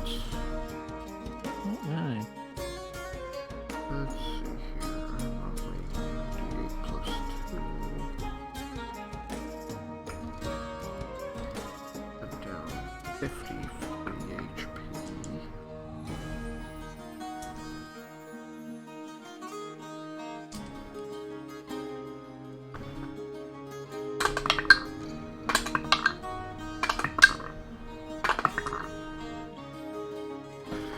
Did I have Bless or something cast on me? I didn't cast Aid yet, so you don't have that. I had something cast that increased my HP by 20. Yeah, that was Aid, but that was for the dragon fight. I thought it was. I guess it would still be there. It lasts 8 hours, so I don't think it would Yeah, still be there. yeah, it's gone by now. Gotta get rid of that. Do I have a guess as to whether these would extend into the ethereal, or have a way to? Not likely. They are anger given to the winds, so I would say no. Like you know that they do not. So Okay, cool. I'm gonna put up a wall of force in the mouth of the cave, and hopefully they'll move on if they can't get in. Sound good? I assume that the wall of force is, or the mouth of the cave is 100 square feet or less. absolutely. Cool. Like you could probably seal it with 2 panels. Having left over. Doesn't Wall of Force let air pass through it?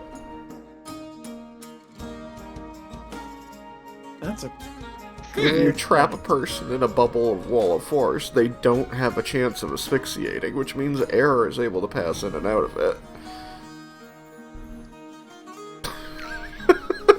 What does that do to an air elemental? I see what you're saying, and thematically, that makes sense.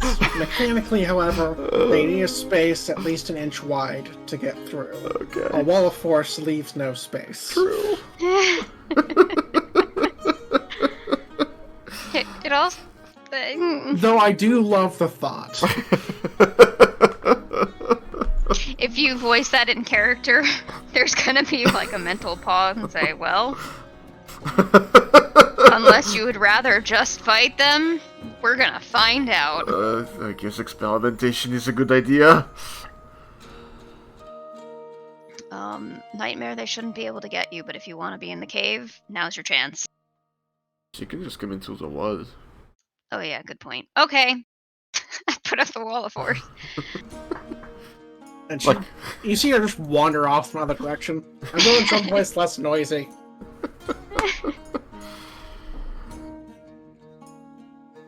And I put up the wall of force.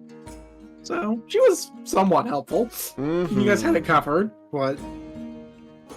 She warned us, which was good. Yeah. We might not have had 2 minutes. We might have had 1 minute. Or less. Or less.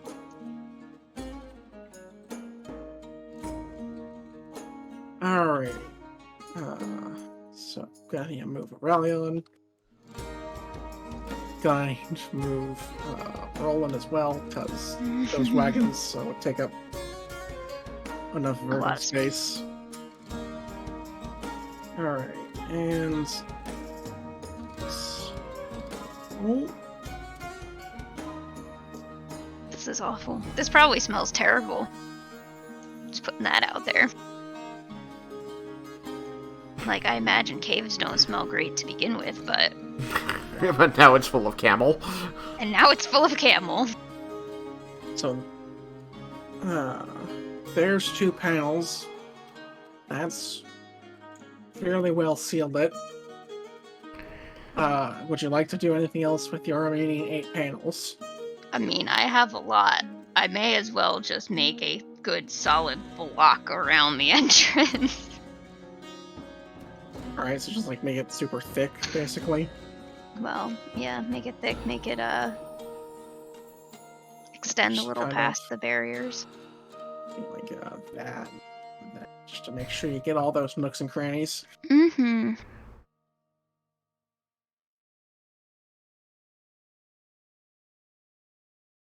And I don't really want to point this out, but I do. You said something about needing an inch. The wall is only a 1/4 inch thick. I don't know if that would affect anything, or if you're just, No. like if it would We be need an traffic. inch-wide gap. Okay, yeah. Yeah, Just want to make sure. like they basically ignore all squeezing rules and can go through Yeah. finish any hole, but there is no hole. It's a wall of force. It is a Mhm. completely non-porous surface. Like,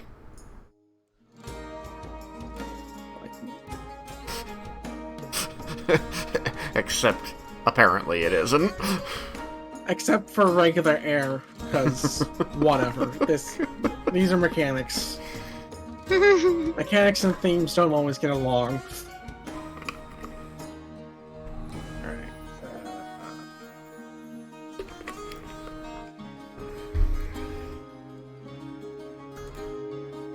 So, you will see them kind of head this direction, try and get in, just kind of bash against the thing, and then kind of tear into each other a little bit, and then eventually move on. Like, they don't have an attention span. If they could get to you, they'd deal with you, but they can't. For some reason, they can't even begin to comprehend because intelligence of 1. Yeah. Yay. And so there goes the encounter. Congratulations. Yay. Sorry, DM. We do not No, have to you're good. fight, yeah, I was like, as soon as I started, I'm like, it's like if I brought it up, I'm like, you know what? That would be a fun solution to this. But, oh, right, she's out of those. So I'm safe. And then I wasn't. Arcane spell recovery. Yep. Hell yeah. But yeah, so you found some dust devils. Promptly ignored them. Well, not ignored, but dealt with them less aggressively. I do love this spell. It's a good one. It's great. I did not take Wall of Force, but I did take Wall of Stone. Wall spells are just fun in general.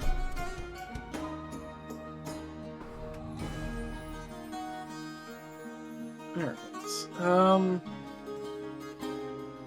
Well, I don't have anything at this point. That's pretty much what I scrambled to over the last hour. So, I'm gonna call it there because I have thoughts for another encounter, but it's one I want to do proper with like a map and stat blocks, which I only have 2 out of the 4. Fair enough. Stat blocks. Because it will highlight one of the other things. And I have some ideas for more social encounters, but those also take more planning than I can really wing. So that's all I have for today. But what if I want to investigate deeper in the cave now that we're safe from the Dust Devils? I can do my best to wing it if you like. But we are far out of my depth for today. But I'm willing to try if there's something you'd like to do.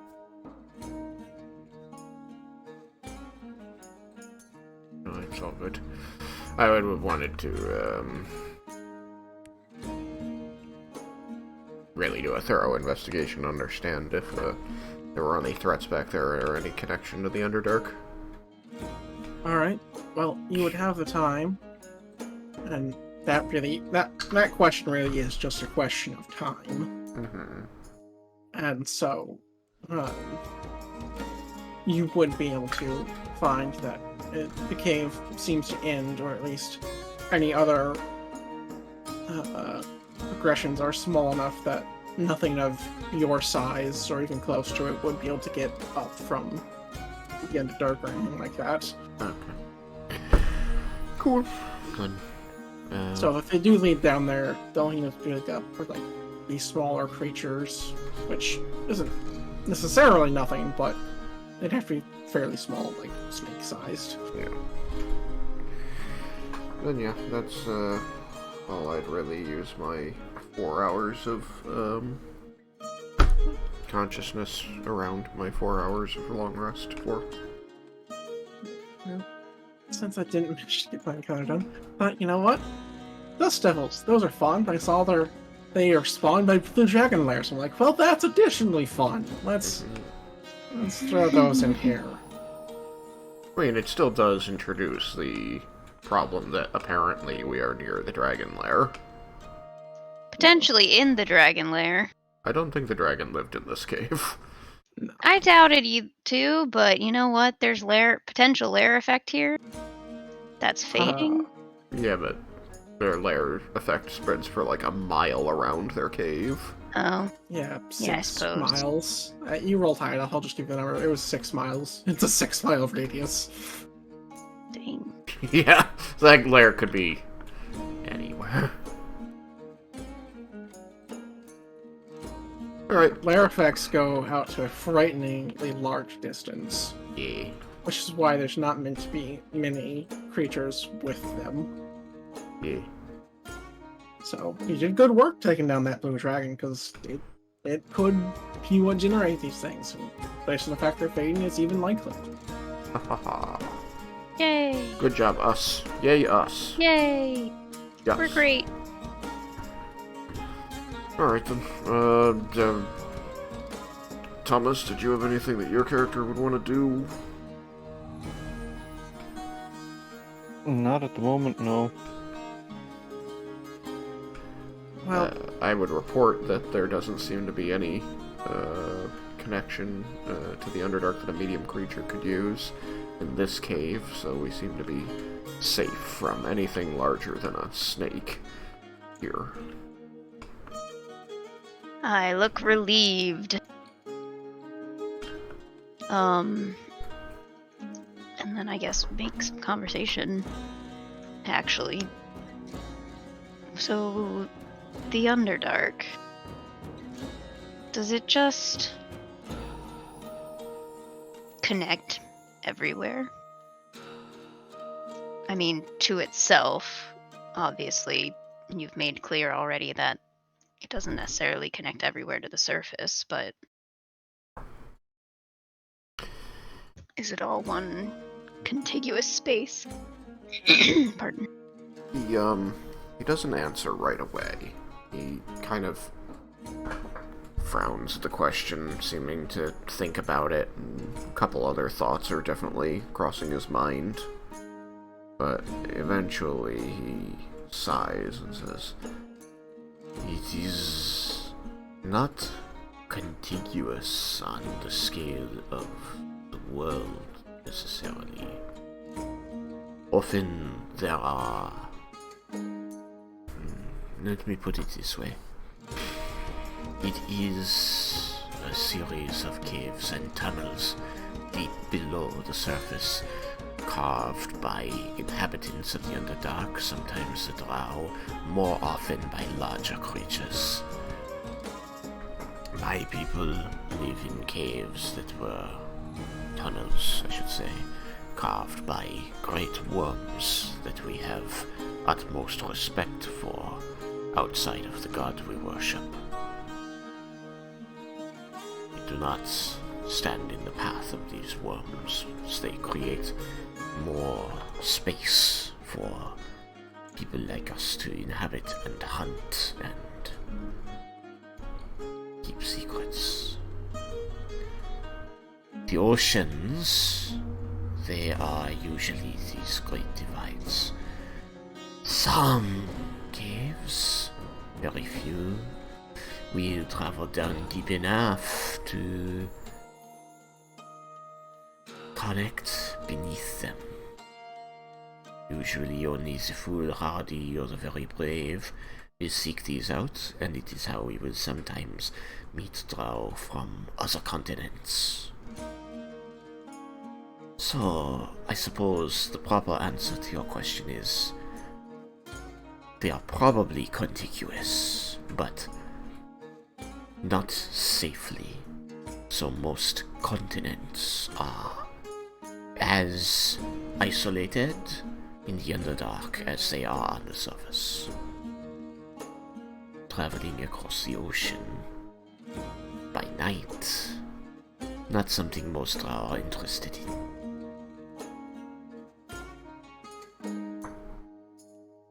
What are they? Deep, dark caverns, usually broken up with underground rivers, sometimes lava flows. It's usually warm the deeper you go, so I believe there to be oceans of lava beneath the deepest layers of the Underdark. And these sometimes rise to the surface where you find your volcanoes.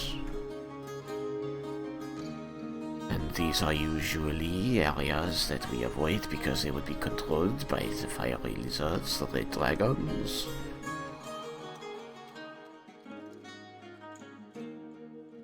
There are many dangerous creatures down there besides the drow. The Dwergar, who we cohabitate with at times, other times bitter rivals. They are like your dwarves, only also serve purposes darker, like Loth, but not Loth. I do not know what they believe in. They are greedy little. Anyway, I do not know them well enough to speak.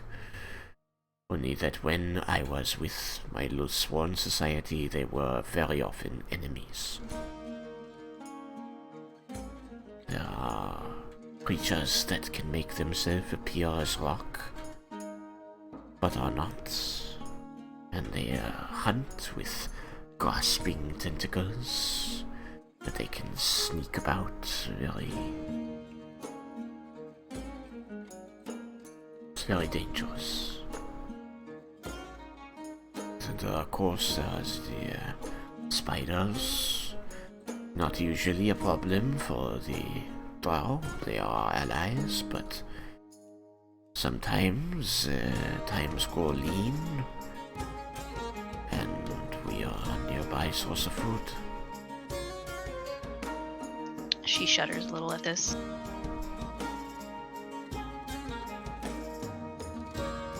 Everything is a resource in the eyes of the Spider Queen. Everyone.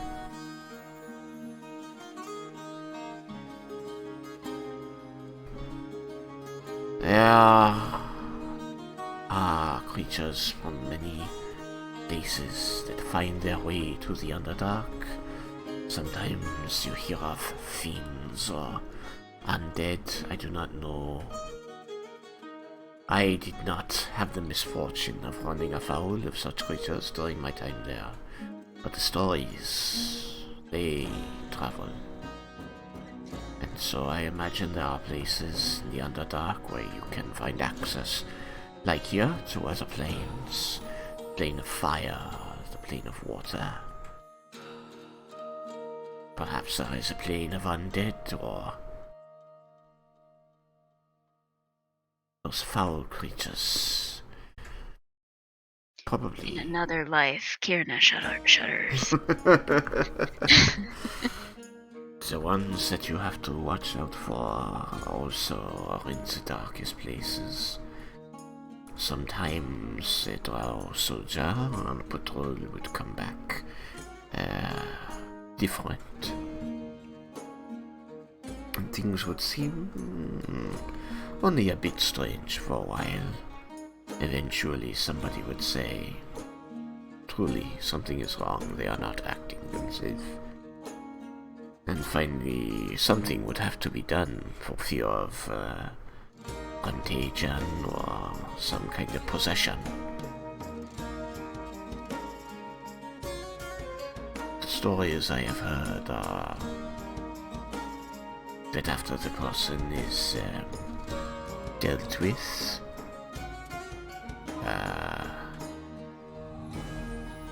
there's usually some hole in the head that was not there before. I do not know what type of creature does that, but it was always the most terrifying thing to have to be on the lookout for. Someone you knew or trusted suddenly changing. Ultimately, the communities would decide to excise the problem rather than risk it. And this is when something would change and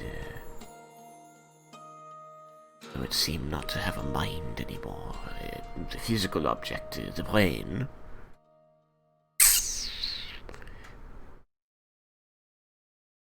many stories exist about how this occurs, but when it happens right in front of you, they have a brain, they don't have a brain. I lack an explanation.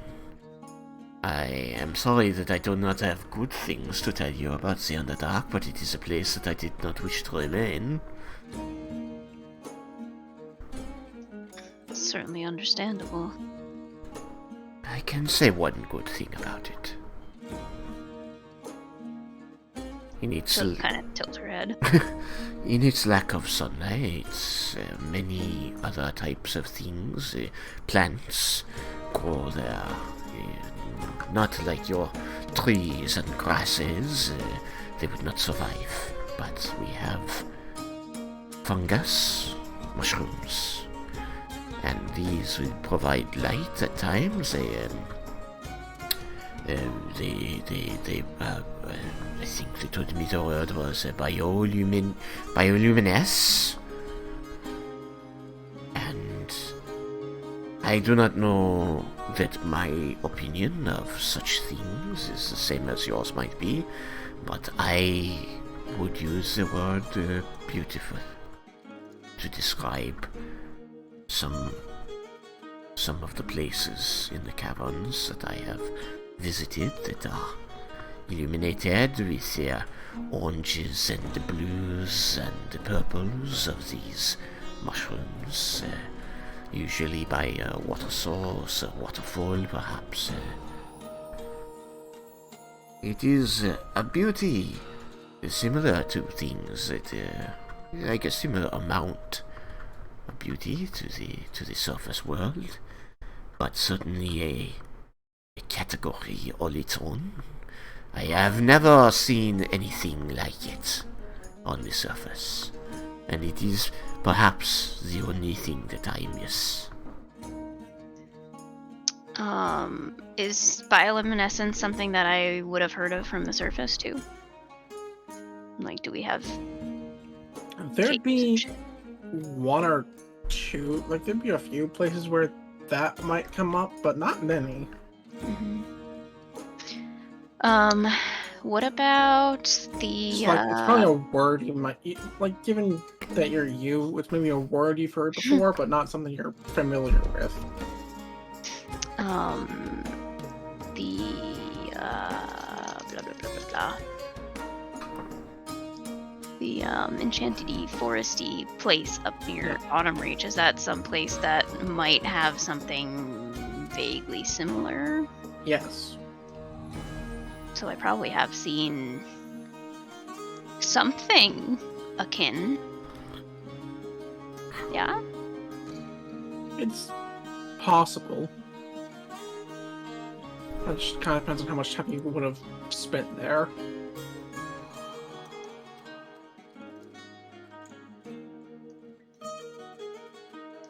Yeah, that's a good question.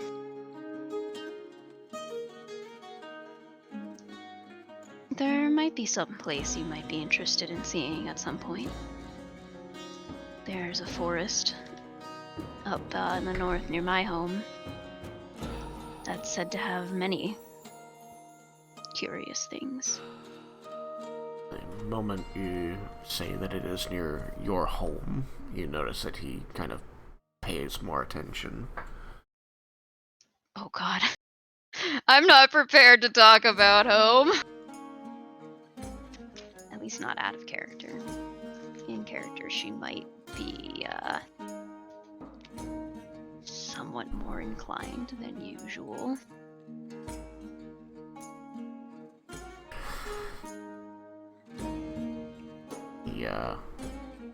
He returns his gaze down to the floor of the cave, and you can sort of see a little half smile on his lips as he says, I think that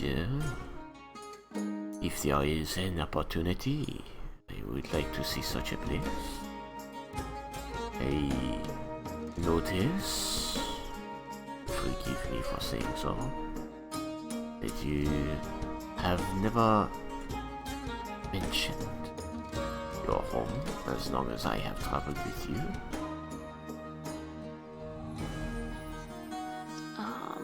Her eyes will probably kind of glaze over at this a little bit. Might be touched with an air of sadness. I haven't been there in quite a while. Do you miss it? Some parts of it, but well, Did you also escape this home then, as I did?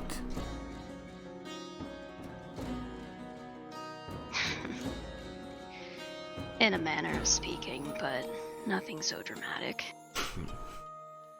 I suppose. I was, not very well liked by most people. And she'll kind of give a half smile, like, expecting you to kind of understand why that might be. You see that he's raising an eyebrow towards you.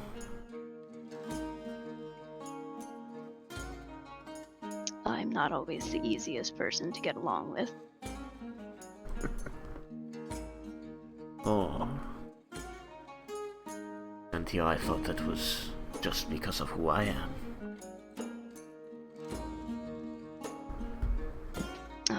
Any, smile that was on her face fades.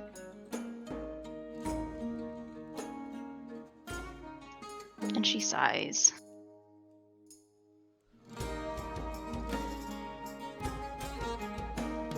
I am debating how open she's feeling right now. Well, he seemed to be ribbing you. Oh. He was not making an accusation. Still. Not openly and angrily. He is smirking as he says that. I think the smile still fades, though.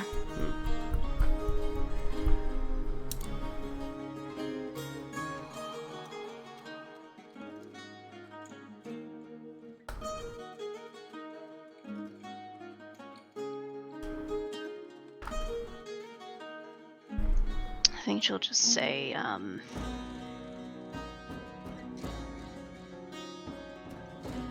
I've certainly never intended to make you feel that way.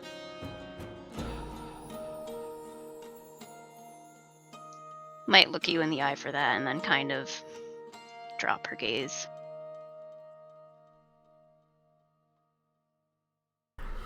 He's, when you look him in the eye, he is looking back intently, and as you look away, there's a protracted silence before he will say,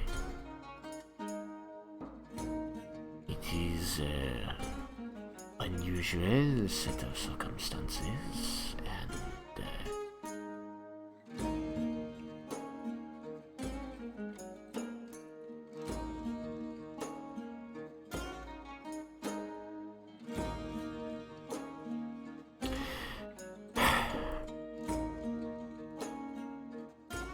sometimes,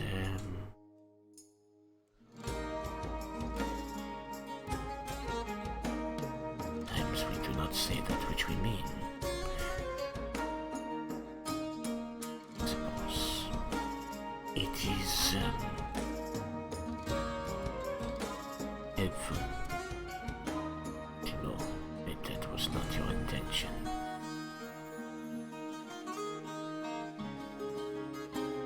It still hurts, but I can understand that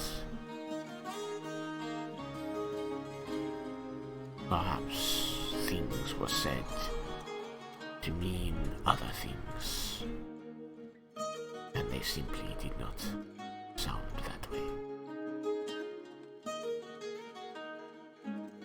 I am still learning the ways of your surface society.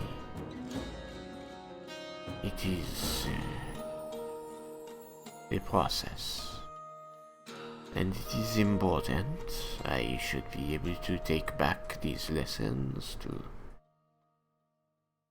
my people who have left the Underdark, so that we can coexist in the future more easily.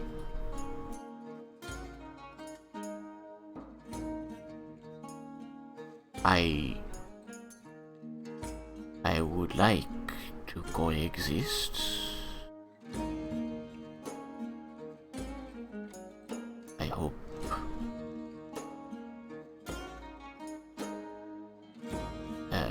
I hope that I have been trustworthy enough for you to want similar.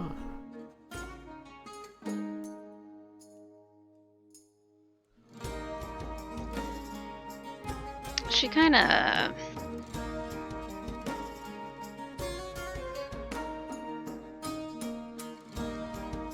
I guess snorts at that and says, "You have been plenty trustworthy. More so than others I've worked with in the past. Possibly more so than myself, even."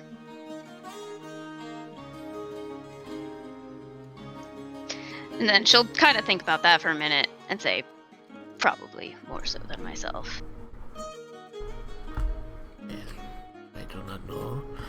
I have not a comparison other than that we always had to be wary of surface dwellers, with the exception of Atlas. They mostly wanted to run us out and kill us. So I would say that you have been more trustworthy than perhaps 99% of surface dwellers I have interacted with before. If that is any form of consolation. But admittedly, my experience is not what it seems other surface dwellers would call the best.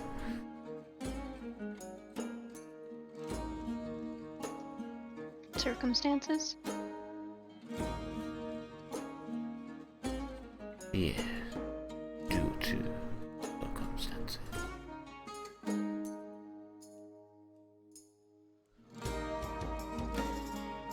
What I mean is that when I go to these cities, these civilizations, the three, I think, that we have been to since I left my people in the forest of Elysium,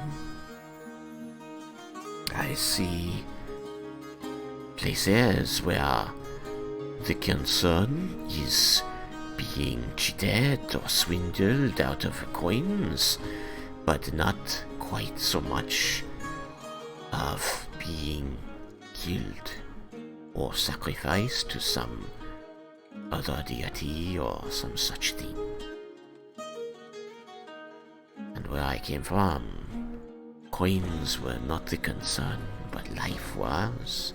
You never knew when someone else would decide that their survival chance down in the dark could be increased if they lowered yours.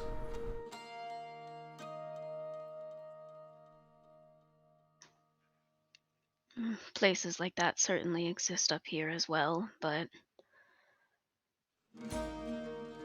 And it has its own issues, as you said, but generally,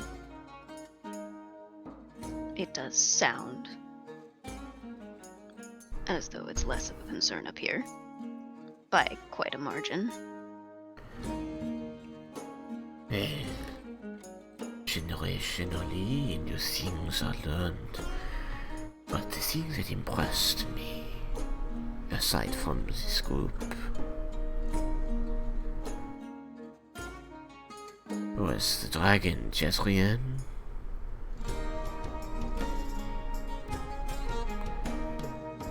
I know from experience with the red dragons in the Underdark that these are mostly terribly ancient creatures. Some old when the world was new, I think the saying would be. And they do not change easily. They see people as a nuisance or as food.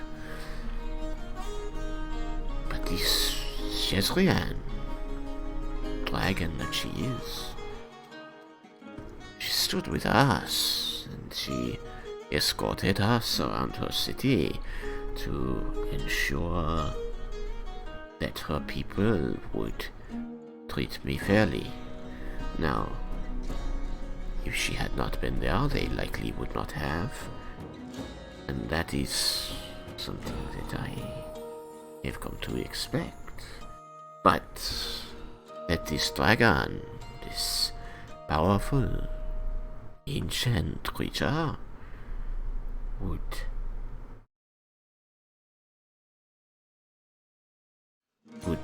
deign to protect me and to force this viewpoint on her people. That was surprising.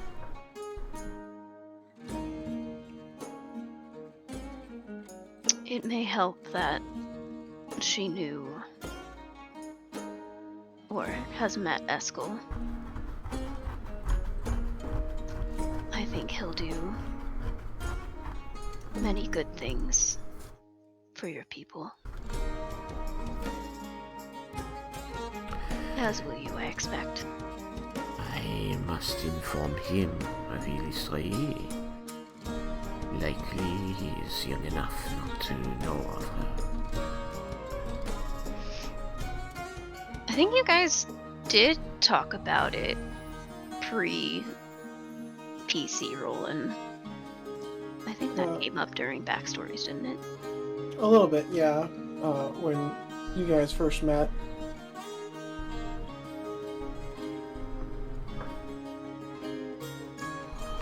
Well, he wasn't a cleric at that point, so he'll still have new things to say.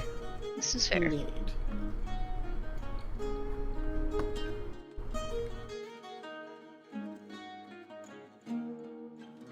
This home of yours, this forest, what color is it? She'll smile, kind of realizing that you've had presumably most of your experience has been with Elysium, where it's not super green, yeah? No, pretty dead year round. I assume with a name named like Autumn Reach, there are color Yes. changing. In the Enchanted Forest in particular, you'll find any color you can think of. And probably then some more that you can't. Well, the area where I grew up is green a large portion of the year. When it begins to get cooler, those leaves begin to change color. It's quite a sight to behold. Everything a light with reds and orange and yellow. But even that's nothing compared to the enchanted forest nearby. You can find just about anything you could imagine there. A curious place indeed. Magical.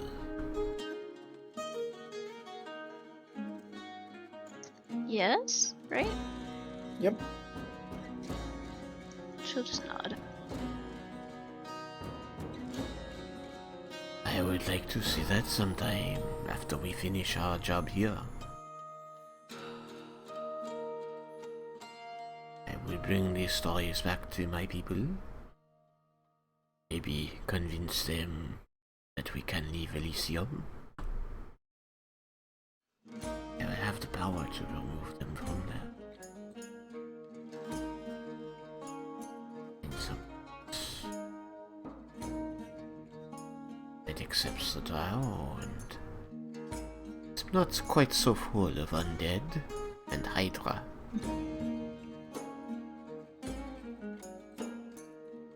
There are certainly other concerning things to encounter, but less undead. Which is always nice. Aurelian, where are you from? What is it like there? I'm from all over. You do not have one single home? No, we were a traveling troupe. You know, that is what I had suspected of all of you, especially you, Miss Belisari, since you never talked of home. What kind of places did you travel?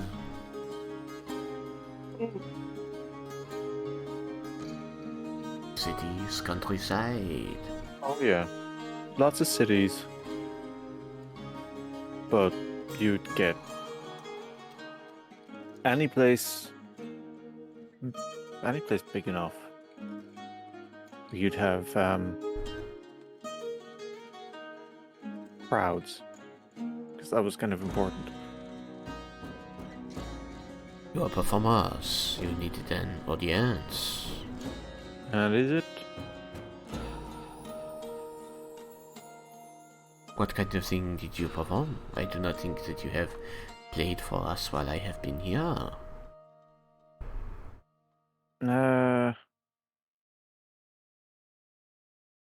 Couple of us were musicians. There were a couple of 2 or 3 of the people were actors. They do try to play out epic stories or historical stories. But with only like 2 or 3 people, it was interesting. They have like many costumes and makeup so they can pretend to be different people. Not a huge number. Like to do less, more but less. Okay, I see.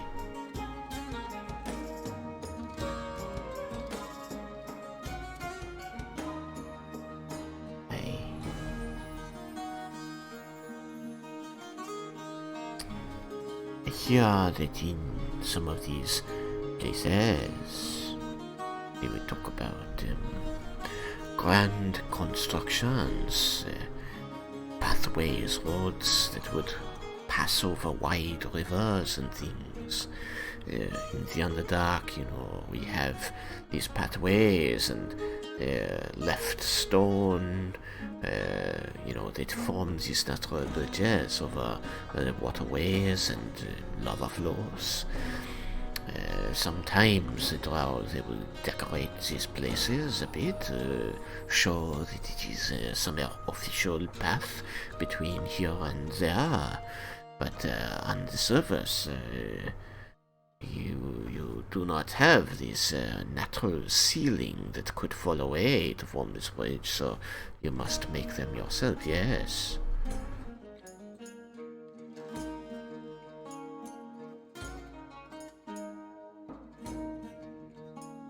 Are there any great bridges, perhaps, that your people have constructed that you can think of that were quite spectacular?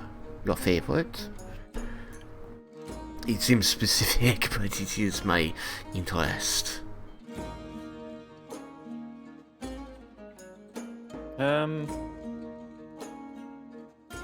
Has Aurelian been to the Isle of Heaven, or was that I don't think he has, no. Unless he has in backstory. Probably not.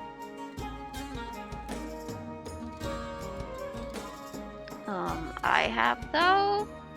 Yep. So I will tell him about it. I'm not gonna make it up though. Well, he listens raptly as you describe this massive bridge across the water. But that's kind of the only place where the water is, like, land is close enough to make a large bridge, right? I mean, the only thing that's not like a... I mean, there are some other places where there are some, but that is certainly the largest, because it's like a... You're bridging to an island, not like Yeah. across a river or lake. Yeah.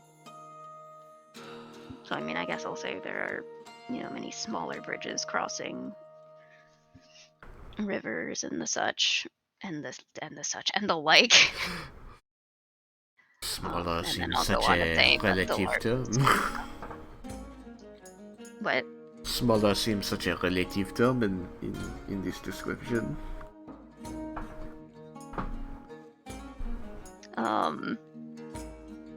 I'll kind of gesture toward the river outside, which is average-ish length? Width? I mean... A little smaller-ish? It's a pretty seems narrow kind of- river. Yeah, it's kind of a narrow river. Yeah. So I'll just say, this river out here would be on the smaller side, but Like, this is one that you can technically jump with a high enough strength. well, you know what, guys? Clearly that has already happened, and that is not the point. Narrow river. Anyway. She's gonna kind of put a hand to her chin and say, in the night, I don't know how old. Oh my god.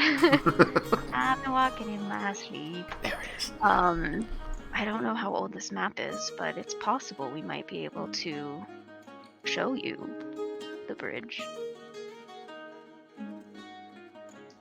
as a picture. Ellie's interested. It would have to wait till nightfall, so when we start moving again, remind me. And with that, I think we should call it there, as we are at... Okay. You may continue if you like, but I want to at least give Thomas the opportunity to go to bed. Yeah. I am very tired. Thanks for being with us, Thomas. Yeah. Thanks. Good night. Night. Good night. Good night, I'm stream. gonna end the stream. Bye, stream. Bye, stream. stream. Bye bye.